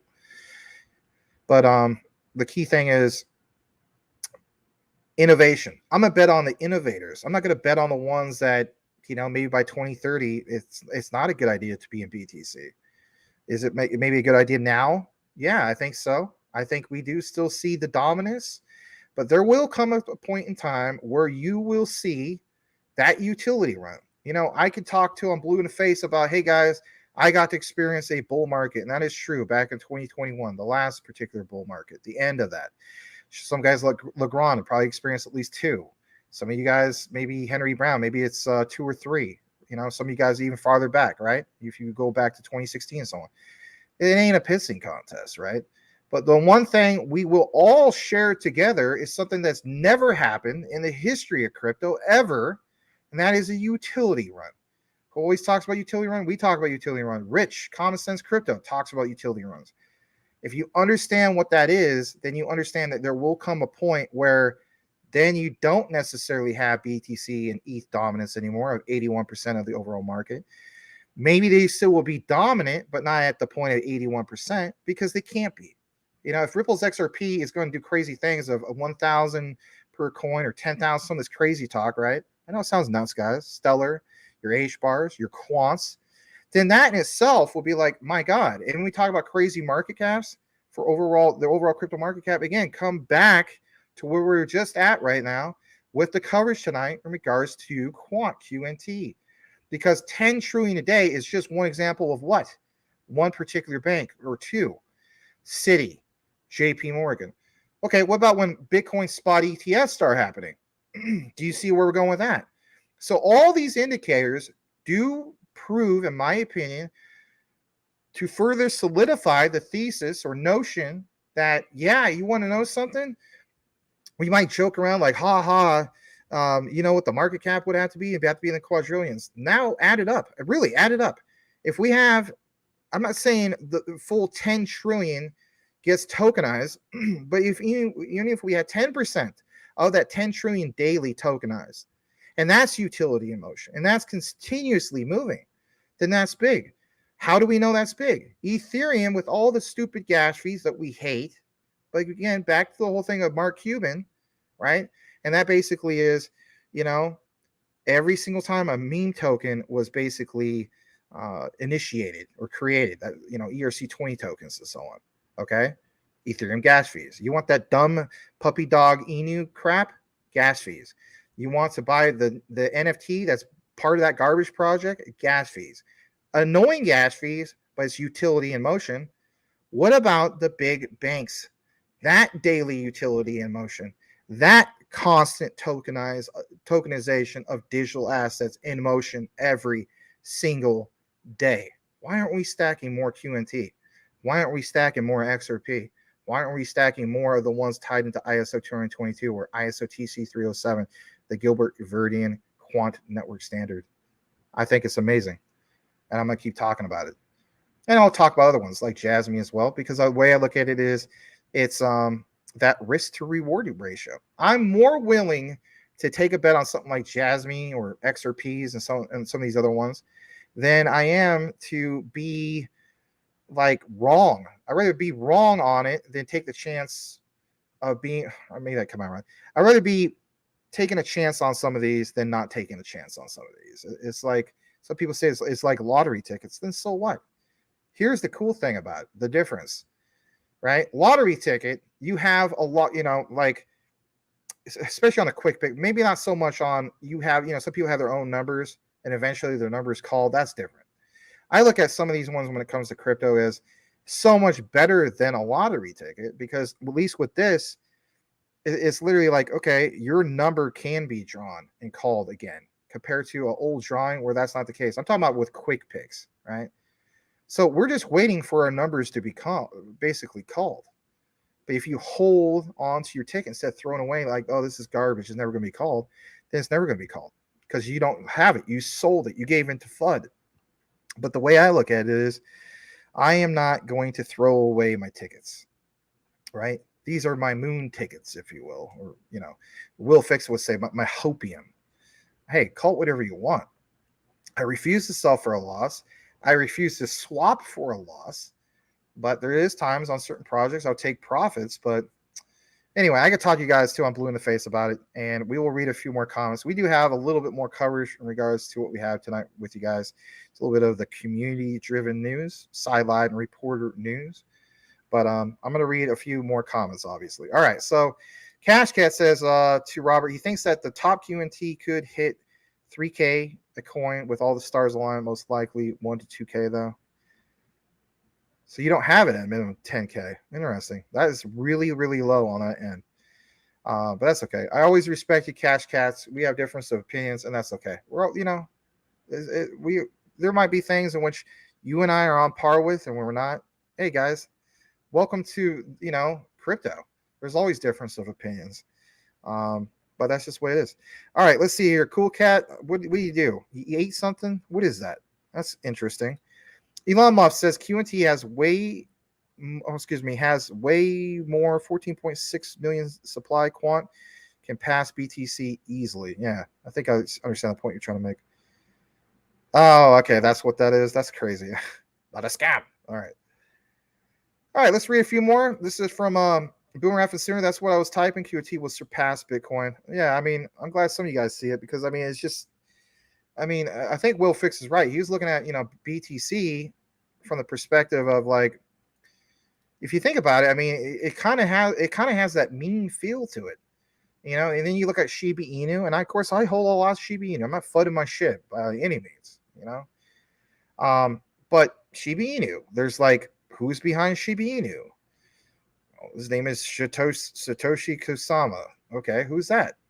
Who's the real guy behind BTC? I know, Cool Cat. I get where you're coming from. Like that's different. That might actually finally be revealed in January. We get that. But I mean, all these other ones like Volt. Who's Voltoshi? I mean, that's not me funning. But anyway, but again, Bitcoin is supposed to be the cream of the crop to a sense, and it's like it does have that foundation of a meme coin. I mean, when you really look at it, right? And some people are going to say, well, that's the beautiful thing about it. It's true freedom, because nobody can go after one specific person or one specific group because they don't know who those people are. And I get it, right? I totally get that. I've read the white paper. Hey, you're not preaching to the choir, right? Elon Musk says, the internet, we track it all with research. We do. Cash Cat's going to depend on retail adoption. There are quite a few cryptos that have a lower supply than Bitcoin. I will agree with you on this. It does matter about adoption, but even according to statistics, we're getting more and more adoption, and getting more towards 2030. You do see a lot of indicators of more adoption. With all the doom and gloom going on in the world, it creates that much more supply and demand for these particular assets, because people are looking at cash as like it's just not as efficient. You got to go with, the digital version of it and so on. Cool Cat Crypto. We did talk about Warren Buffett. Sit next to the bald man, say crypto scam. Crypto scam. Yeah, that guy with the thin hair, like me. Oh, is that why you wear a hat all the time? Yeah, something about that. But I like this look a lot better than my bald mug. All right, so let's read this. Elon Musk says he's got you. The market cap is only 1 billion, 20x less than XRP. Quant is a very, very big deal. For instance, if you don't believe in it, you hope that you get some, because we know where it's going. That's a great point. Institution is where quant's at, all from top to bottom, man, all the way, right? All right, let's see here. Triple C man with thinning hair. I am a man with thinning hair. It's called stress. Stress will do that to you, All right, let's see here. Oh, that's JS. I saw. Okay, I get it now. Never mind. Every time I see a JS, I'm like, somebody's trying to fully dox me or what, man? Anyway, Elon Musk, Biden and Obama back our World Economic Forum pawns left and right. Yeah. Welcome back to Chi. Good to see you, man. Good to see you. Quant to the moon. Robert Williams, how much JASMY to own to get rich? Not financial advice. How about this? Can we disagree on this? That's dependent on you, and it's of course obviously dependent on Jasmine. Depends on how long you're willing to hold it. All right. So some people point out, well, I'm just going to buy 100,000 QNT. I'm going to buy 100,000 Jasmine, and that roughly will cost you, probably with fees, like maybe $330. Okay. That's pretty awesome. 100,000 Jasmine for roughly 330. Not too shabby. Do you give in with all the other people? And you're like, oh my gosh, like let's say for instance it's This is just hypothetical, okay? Oh, it's 2025. My God, all these ones and alts are really popping off. I'll state this: if Bitcoin is over 100,000, you better believe JASMY is not going to be worth what it's worth because it runs a correlation with BTC and ETH. Even if you didn't do any research, this is what really gets me about the JASMY scam. Those guys, they don't even understand that basic. You could do zero research, seriously, when it comes to JASMY and understand if it runs in correlation. The chart proves it. Runs in correlation with BTC and ETH. That alone right there is no way in hell we stay at where we're at when it comes to JASMY. So $100,000 BTC, which even Robert Kiyosaki is on board. And by the way, he's now on board for XRP. How cool is that? You guys notice that? So my key thing is this. It's like, yes, it depends on how long you're willing to hold it, Robert. And, so if you were satisfied, you're like, I just want to buy, $330 worth, right? Give or take. And you have like about 100,000 JASMY. Do you give in to when it goes to $1 and now you have $100,000 with JASMY because you have other projects you're into and you're like, I'm cool with that. I'm cool with that. Totally cool with that. And, you got an extra 100,000. That's going to be a reality for a lot of people. They're going to be totally cool with that.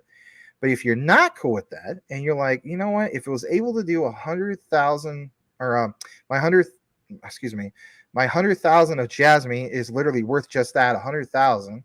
What about the next leg up? What about this whole thing of the KPI target is 17 by the next particular year of 2026? I know it sounds nuts, guys, but you say for a lot of people or some people, most people no, but for some people, yes, right? They say, yeah, you know what? I want to hold this just a little bit longer, right? It's not financial advice. Never financial advice. So then you believe in that. And then you know what? Maybe it goes to even just double that. It goes to $2. What about $5? What if we even taste close to the whole 2026 KPI target of 17? How is that so? When we talk about Sony, we talk about the whole thing of the Honda joint venture that we confirmed. And given those examples, like, okay, well, this is what Tesla did in regards to the Internet of Things many years ago. What about now Japan with this Sony car with Honda and that Sony connection with JASMY? That's big. What about Dreamforce? You got to keep in mind Yoshida, right? He's developed a few products with Dreamforce. Some people feel as though Dreamforce is not that big of a deal. It might not be a big deal now, but what about when you get some solid contracts going on? We know that JASMY's partnered up with a subsidiary underneath Toyota for the Internet of Things. So I could talk you guys' ear off when it comes to some of this stuff, but I will state this, and I'll keep saying it. This conference coming up in November, in regards to this IoT conference in Japan. Where's that, guys? Maybe it's around Nagoya. I can't remember. But again, the home court advantage. This is literally JASMY's backyard, if you will, or their home court. They don't have to worry so much about the interpretation. They can always just hire an interpreter. Oh, they won't Max they'll mess that up. That's true. They could still mess that up. But the key thing is, I'm not worried so much about that because, again, even recognize Ripple and all these other ones, even Quant, are they really trying to appeal more to retail? No, it seems like they are trying to appeal more to the institutional players. Is that such a bad thing? We understand we want that balance because, we put a lot towards funding the liquidity of all this. But at the same time, I rather have them more focused on the bigger things out there, the institutional stuff. So my thing is, this is the Super Bowl. And if you guys haven't seen the video, you need to watch it. So it's the Super Bowl of IoT conferences. And that's coming up, right? And it's not just exclusive to Japan. I mean, it's in Japan, but this is a worldwide thing. And again, if you guys saw in the thumbnail, I mentioned Warren Buffett. And that example, why we show Warren Buffett, is he went all in on Japan. And he's been doing it for like a couple years now and still doing it. According to that report, he's still doing it. So my thing is this. Buffett was so passionate, and also the guy next to him with the thin hair, Scott, right? As you guys would joke around about. Did you notice in the interview, they're so sold out when it comes to Japan? So kind of like me and Will Fix, we want to catch lightning in a bottle again. Warren Buffett and the guy with the thin hair, as you guys have pointed out, they want to catch lightning in a bottle again. They go to that conference. They don't even need Warren Buffett there if you think about it, right? I mean, he's really up there in age. He's like, what, 93, 95? I don't know how old he is. He's old. He's never going to retire, obviously. He's going to be doing this until he drops dead. But the key thing is you do see that passion. He wants, Berkshire Hathaway wants to catch lightning in the bottle again. Do they send one of their representatives to go over there and say, you know what, some of these industry players are going to be there? Now, even if Warren Buffett says, okay, cool, check it out, but I don't want nothing to do with blockchain, we know that that's a false narrative. And how do we know that? And again, I haven't done it yet, but again, I want to get like Will Fix and maybe my other best friend on the show. I almost said Mike Cornwell. He's definitely one of them too. Shout out to you, Mike. Love you, brother. Anyway, and that is my friend Mike Wool, because he's very passionate about real estate like I am about crypto. Okay. And so I want to bring some of their knowledge. But the key thing is it's a token. And I'll give you guys a little thing here, or actually it's a coin. It's called Propy. And in my little deep dive, it talks about how Warren Buffett and Berkshire Hathaway are heavily invested into the company that's tied into Propy. So again, it's not that these guys have to hold the token. And I think we prove this with our examples of JP Morgan earlier on the outline, right? Does JP Morgan necessarily, like Jamie Dimon, here's my point. Does Jamie Dimon have to hold QNT? No. But his company, as in JP Morgan, can tokenize assets through Quant's Overledger. See the difference? Again, back to the whole thing with Warren Buffett, even with Propy. And you can verify this for yourself. Anybody here wants to go verify the whole thing with Propy and Warren Buffett, by all means, look more into it. It proves that these guys could be completely against blockchain, DLT, and all this stuff, supposedly, and say, I don't need to hold one single Bitcoin. Like what do you say? Like I could have 25 million Bitcoin. I don't care. I don't want it. Doesn't matter. What matters is what they're invested that's tied into it all, right? So that's where it's at for me. I do see the whole thing of this being a big deal, and that's just one example. What if Warren Buffett doesn't send anybody from, Berkshire Hathaway back over there, right? There's going to be so many other industry players there. We know that Google Japan is going to be there. SBI Japan is going to be there.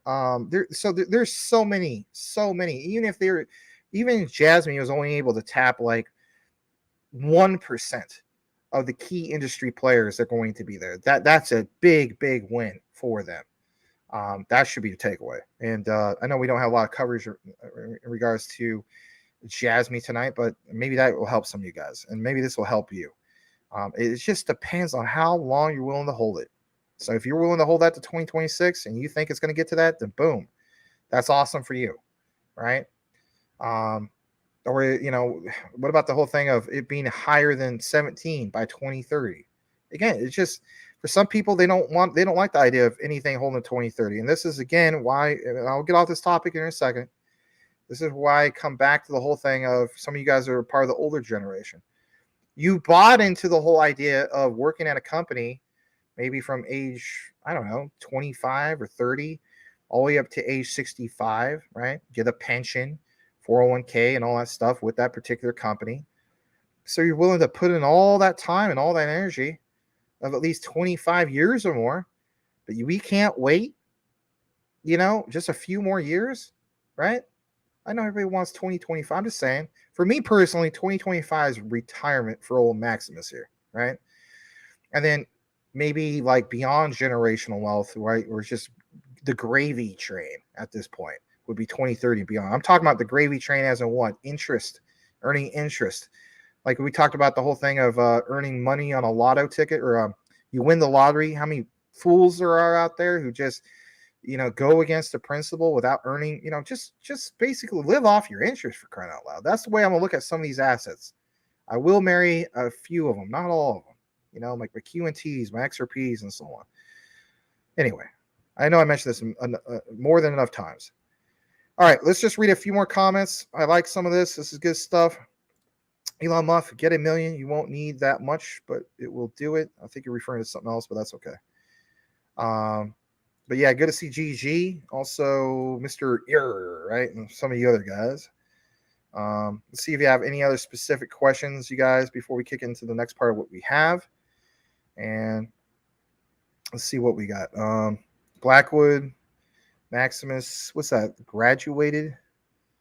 I guess that's what you mean. Will Fix did share on his show. He said, I guess he was kind of buttering me up and so on, which is fine. I am a humble person. I don't really try to brag about it. But Will Fix, I did misquote myself to you, and you messed up on your video, and it's okay. It's not 3 degrees in 3 years. It's actually 4 degrees in 3 years, but that's okay. I never really claim my associates in accounting because I just don't really care to ever become an accountant. If we're going to be technical, it is 4 degrees in under 3 years and 5 months. So roughly 3 years and 4 months. So roughly 3 years. Anyway, I won't be consistently mentioning that because the way I look at it is like, who cares? You know what I mean? Like, it's cool, but so what? All right, let's see here. Will Fix is in the comments. He just needs to switch to his other account. That's okay. That's him. Glad to have you here, brother Will. Sorry you did it again. That's cool, but at least you switched. You weren't lazy about it like the other guy. Anyway, enough about him. All right, cool stuff. Glad to have you here. Let's go ahead and highlight like one area for that we can get into, and then we'll get into some of that community-driven news, sideline reporting. I'm going to read this from Will Fix. He said, cool, my brother owns a heat and air company in Monroe. Yeah, he does heat. Oh, you're probably talking to somebody in the comments. That's cool. All right, let's read this. Let's see here. Let's read this from Cool Cat. Why not trade everything for quant? I don't know. Why not? I know you're just joking. I do believe in being diversified, Mr. Cool Cat, and I am. I'm into 52 different projects. Unfortunately, out of that 52, about 10, right, or 12 are memes, unfortunately. So I would say probably 35 to 40 solid projects, But I would rather have gone about the Will Fix way, where he focuses on like 7 or 10 and just stack the living hell out of it. Looking back on it, I would say, yeah, So I haven't hit all my goals for everything, but most of them I did. All right, home base income 101. Great point. I'm staking XLM and XRP. Love it. Thank you. I hope you're a real person. Home base income 101. I really do. I hope that you're not this person that's just like, you had a great show today. And with that said, by checking on the likes of Caroline Ellison Inu, she saved me a bunch of money through day trading. Oh, really? I saved a bunch of money by sticking with Cool Cat Crypto on my daily bot trading. Yeah, absolutely. I put in a stop order for the CCC token at 0.80457. Oh, really? I know this guy. His name is Ted Williamson. Oh, yeah, Ted Williamson. He actually got me into crypto about 5 or 6 years ago. And oh my gosh, we invested into dog crap Inu. You invested into dog crap Inu? Yes, I did. Where did you do that? I went to dogcrapinu puppydogscam.com/I'm a noob. You did? Yes, I did. I made a bunch of money with it. And then it's just like all these comments that are clearly spam. So if anything, I think this is a real comment because you mentioned XLM and XRP, but I just want to state there have been comments with people like that look like you. All right. I don't mean unfortunately, but you guys have seen it. If you watch other shows or other, content creators, it's ridiculous. And then like you'll get one where it shows like our MaximusCrypto little coin, right? And then like it'll be some guy from WhatsApp or guys, I will never contact you about that. I'll never send you a DM about day trading and stuff like that. I may talk about like TradeX from Common Sense, Todd, and so on, but that's not a scam. That's something that's going to prevent you from being wrecked. But anyway, I think you're a real person, right? You look like a lovely lady who wants to just learn more. And I'm glad that you see you are staking XLM and XRP, and that's awesome. And guys, let's welcome Home Base Income 101. And let's just assume, for the most part, that you are a real person. So let's welcome you, okay? All right. Patrick Collier, what's up, man? Good to see you. He says he just got off of work. Awesome. You deserve to. You always work, man. You're driving everywhere, right? You are everywhere, man. Anyway, you're welcome to 589th in the house. Glad to have you. Let's read this. Mr. Ur says, Max, will XCM be a big player coming soon? I don't have an answer about that. I have not researched XCN. I know this is kind of like maybe your little way of plugging it in, and that's okay. You guys are always welcome to do that. My thing is, as long as it's not like crazy puppy dog stuff, but I'll be honest with you guys. All right. We really don't talk much about meme tokens. There's only one meme token because the last time I bought a meme token was what's it called? Robo Inu, RBIF, Robo Inu Finance. Anyway, I bought that thing January of 2022. And then, Volt. Okay, my bad. So those are the last meme tokens I bought. It was early 2022. Okay, I haven't bought one since. Seriously, right? It's been utility all the way. There's only one meme token that I'm really considering, and this is not a lot of money, okay? But I'm thinking about putting like either 100 or 500, but minimum of 100. And that is the Jesus token. Now, of course, yeah, I'm a Christian and so on, right? That's not the point. And I don't like the idea of the thought of, to a sense, like something to tarnish the Lord's name. I don't believe in blasphemy. I hate it. Like the whole OMFG, like you want to see a pissed off version of Maximus, you drop that in the chat. Oh no, like we'll not tolerate that. But my key thing is this, okay? I said to myself, what the heck is this? This thing's up thousands of percent, and the message that they have is all, Jesus and the Lord all the way. That's cool, right? Spreading the message of the gospel and whatnot. My thing was, all right, you claim you are the greatest of all time. You're the Lord Jesus. You got to back that up. And so when I looked into the token contract, and anybody could do this, I went to Token Sniffer, and it's a perfect 100 out of 100. And I'm like, man. And then consistently lately, what was it like on the 7-day chart? It was up over 200%. And they get lots of volume. So I'm saying to myself, all right, well, I missed out on Pepe. Whoop-de-doo. No big deal. But I will state this. I am thinking about just, for the heck of it, throw $100 into it. What can it hurt for me? I'm not telling you to do it.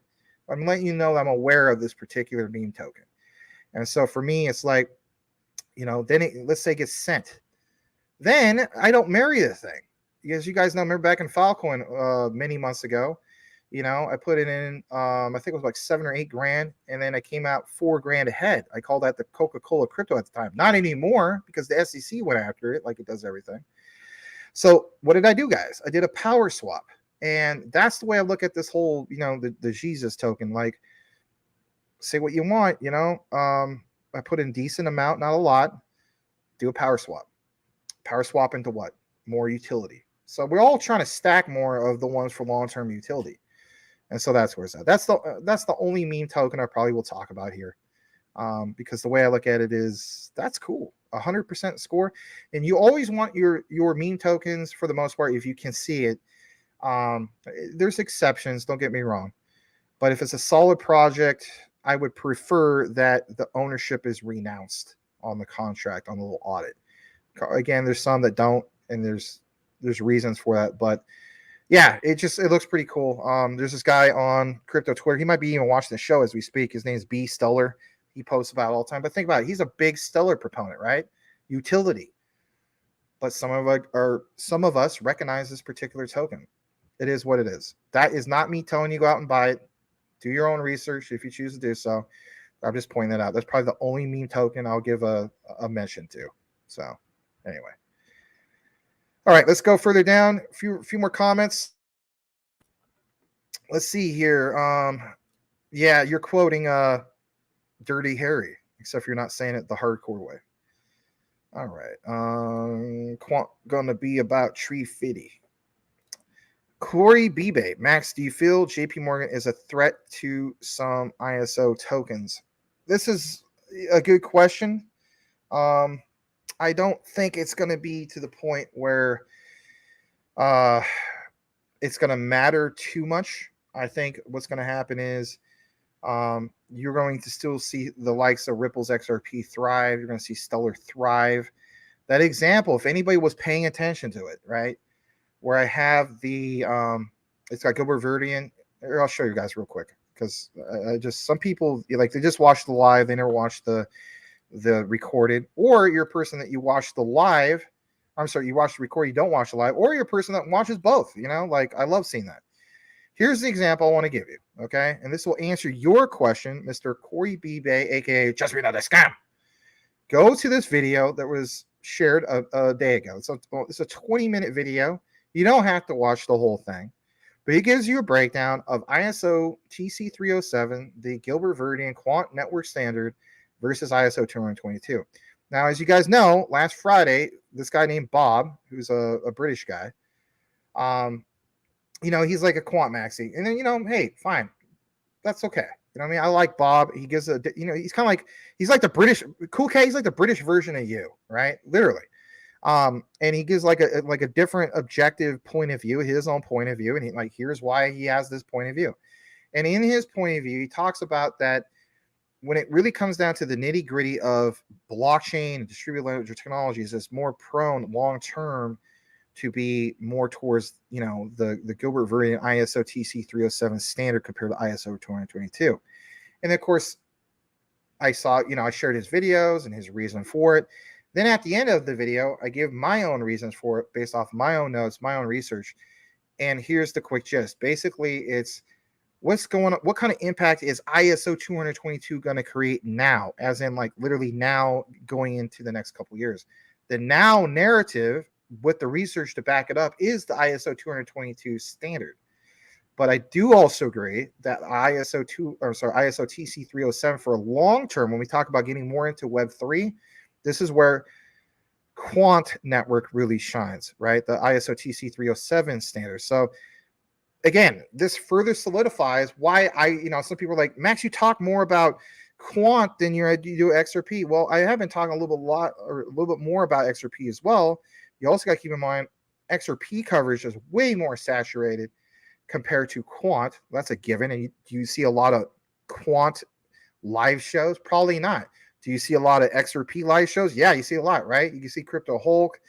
Man, I gotta admit, man, that guy was a real jerk yesterday. But anyway, I guess he's a jerk all the time. But I mean, he has great research, but I mean, that's him. It is what it is. But my main thing is, yeah, I got to cover the one that, I feel as though it needs more of that coverage. But the research just shows, that perspective of why I personally will hold both tokens or coins, tokens, what you want to call it. The ones that are tied in ISOs, the XRPs, the Stellars, the HBARs, and so on, compared to just be like, yeah, just Quant only. This is why I say Quant is tied with XRP for me, not necessarily you, because I recognize this period of now till the end of 2025, and I also realize with Quant going to 2030 and beyond. This is why I state that I look at Quant as like, we talk about, compounding your interest. My God. I mean, when we get to some of these price levels, it's just like, all right, well, those other examples of there's this particular company. Remember when we did that? There's this particular one, and they can, they'll do custody, right? Some people don't like that, but they're tied into the institutions as far as custody. And then you can earn a yield. It might not be the highest yield compared to other ones, right? But they're a little bit more security. So again, guys, it's kind of like your cake. You can't have your cake and eat it too. Do you want more security? All right, we're not going to get as much interest. High interest, less security. If this is QNT, I'm going to go with more security. You know what I mean? But I still like the idea of having a little bit of yield. And if the yield is, what was it like? I think it was like 3 or 4%, maybe 5%. Hey, that's not too bad. I mean, that's not too bad at all. And the way I look at it, just off of Quant alone, that's like, you talk about passive income. How about a very wealthy passive income? Yeah, that's where it's at for me. Anyway, so guys, check it out. Obviously, this one, what is the difference between ISO TC 307, ISO 222 was released a day ago. You also got, for instance, this other one, what was it? Now is the time. Here's why with Citi. So again, if you're a QNT holder, those are probably the 2 videos you really want to pay attention to. If you're interested in Flare, I give a breakdown, a real deep dive of the basics of the difference between Flare and Quant, because I mean, on the surface, it looks very similar, but there's some big differences. All right, I'm not going to talk your guys' head off anymore. We're going to now jump into double checking the other screen, making sure I didn't lose anything or forgot about something. And we're going to double check what we have. So let's see. Hopefully I'm not missing anything. And if I did, I really apologize. Didn't mean to. All right. My thing is, I hate it when I accidentally skip a super chat. That happened like, what was it, a few days ago with Salamander. I felt bad about that. All right, what we're going to do now is we're going to jump into some community-driven news in regards to, highlighting some members of our community. Well, like, why not, right? Like, I think it's always good to do that.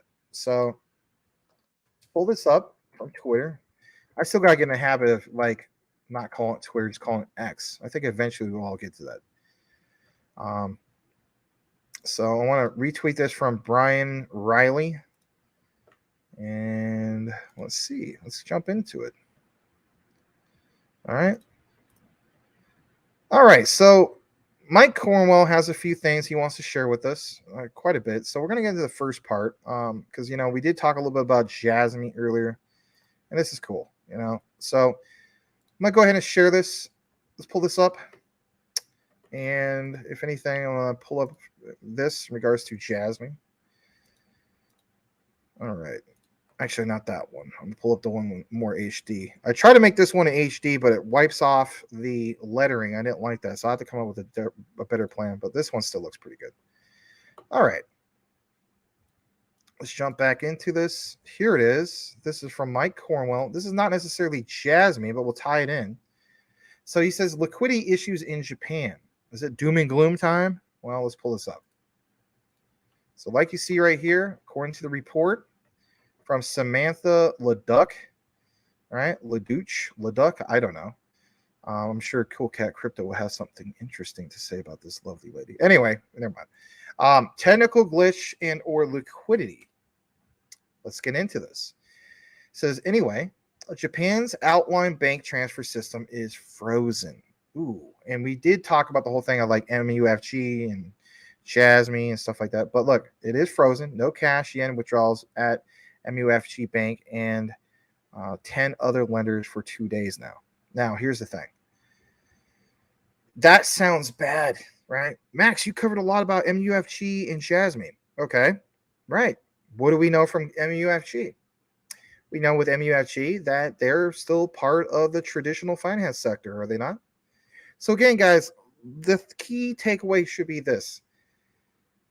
Banks basically going offline, right? Or having cases where things are frozen. Well, what about when things are 100% on chain or 50% on chain, right? Don't you think that creates even that much more demand for the particular assets? And then what about this? We talk about Japanese yen denominated stablecoins. They're going to be coming up, and those pairings to the, like, for instance, like the likes of JASMY. If you have something where this goes offline, or people can't get their cash, then what are they going to do? It's a no-brainer. They seek other forms of payment, right? Or, to get the job done. Now, there's this other thing that we've been told for a while, right? That there's these pairings, and okay, I have an account with MUFG. Oh, okay. Well, there's a pairing, for instance, with JASMY. Oh, you mean so I don't have to stress out too much because this bank transfer thing is frozen? Well, what is this? Well, basically speaking, you can use this with, for instance, JASMY, and if anything, you're also contributing to the local society of, like you convert this, what do they call it, to the DD coin, right? And so now that money, instead of being frozen, you can still help the economies thrive, right? And have access to your money compared to this old model, which still exists, not just here, but everywhere. It's access. And it's just more access. This further proves, in my opinion, how we are going to shift to this whole new thing, right? Anyway, thought I'd highlight that. There's this guy. I will read his comment. He states, Japanese banks have loaned a lot of dollar-denominated debt inside the Chinese economy. There will be large defaults there, especially if the dollar continues to rally. Interesting. This lady responds back. She was just reading something about that with such large generalizations, how China's troubles could hurt Japan. So, I mean, again, we get more into this, but here, take a moment to get into this. So here's a report about the Japanese Economy Watch. and talks about how China's troubles could hurt Japan, from economic slowdown, A cycle, to supply cutoffs. This report was from earlier today. But it goes on to mention that specifically, hold on a second, I want to get rid of this real quick to continue reading. All right, sorry about that. I just had to click off of it. Talks about that exports in the value-added portion of total exports are explained in the 2018 data report, and how it, this goes towards the global share of, GDP. But on this part, we're cited from Reuters. It states that China basically could send, could send Japan into mild recession. These economists say that depending on the severity of any slowdown in China, it could knock 1 to 2% percentage points off Japan's annual growth. But the immediate impact is just that, just the immediate impact. Looking further down the horizon, Japan's economy will be hurt by a lasting deceleration in Chinese growth. The techno war and geopolitical tension between China and the West has led, of course, to de-risking Chinese intellectual property theft from Japanese firms located inside China. Now, there's a big thing about this, because you got to keep in mind Japan does rank number 3 in global GDP, and they talk about a little bit of this reference. And like it says, the biggest immediate impact would, in regards to hitting Japan, would be the exports, value added to the exports to China, for example, not counting the portion of Japan's exports made up of some examples in regards to supply and oil and so on, comes to a hefty 3.7% of Japan's GDP. So they would take a hit. Going more into this, talks about these cycles. Remember how we always talk about the crypto 4-year cycles? So it says there's these cycles of the emerging techno war, the cutoff of critical technologies to China, and how it will add to economic woes. Beijing has already blamed its woes on the alleged effort by the U.S. to contain it and prevent its further development. So my thing is this, okay? When you look more into this and so on, and realize that, yeah, China could have definitely affect things going on in Japan. And don't get me wrong, like, we always want to root for economies and so on. But what should be your key takeaway, once again, when it comes to all this? Your key takeaway should be supply and demand. Doesn't that create that much more demand for the particular asset that you hold, and it's tied into crypto? I mean, say what you want. I remember back in 2020, 2021, people used to say during that time, and this is again when I was kind of like hearing about altcoins and stuff like that, this whole notion of people were saying, well, bad times are ahead, and as a result, man, your crypto is not going to be worth much. I remember hearing that. Guess what? It ended up being the opposite. We end up seeing a tremendous amount of demand for crypto. It was a shift. We saw, for instance, was it summer 2020? I think that was the start of the last bull market. And again, think about where we're at, right? So it's literally like 4 years ago, So my key thing is, what about where we're going now in this shift of where we're getting into? So my thing also is that I want to recognize, I'm going to pay attention to all of this. I'm going to pay attention to obviously what happens in China and the threat to Japan and so on, but it's not going to shake me out of my JASMY. If anything, I'm going to realize that, hey, guess what? These assets are going to meet that supply and demand, because of that shift of people don't like the idea of having their assets frozen on in the traditional banks and so on. There will be a shift towards Web3 assets, if you will, right? That have to do with blockchain, DLT, and so on. Anyway, this is just a little short about JASMY to a sense, and give you a little breakdown. I'm going to kick it back to the comments just for a brief moment. And from there, I'll share just a tad bit more of that community-driven news. And that's about it. Maybe not. Maybe actually wrap it up here in a sec, because it is 8:30. I'll probably go about maybe 5 minutes. So I'm going to close things out, actually, because I didn't realize the time. I do have to go pick up this kid a little bit earlier. I'm going to read the last bit of comments. I'll start off with this. So Blackwood, he says he used to message the real people and give them a link to whatever scam account, but after a while I stopped. Nobody ever replied, so I wasn't going to waste the energy. What the heck? Huh. Yeah, that's strange. I I don't know. I have to catch up on that one then. Sorry. Maybe I'm getting the tail end of something bad here.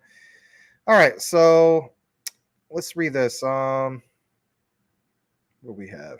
Glad it will fix is welcoming a newcomer. You've seen Hulk give some very bad, not financial advice in the post. Huh.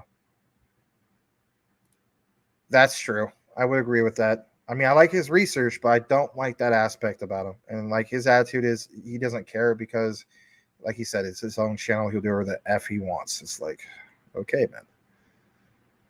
Yeah, I don't really watch him anymore. I just watch like when he gets into.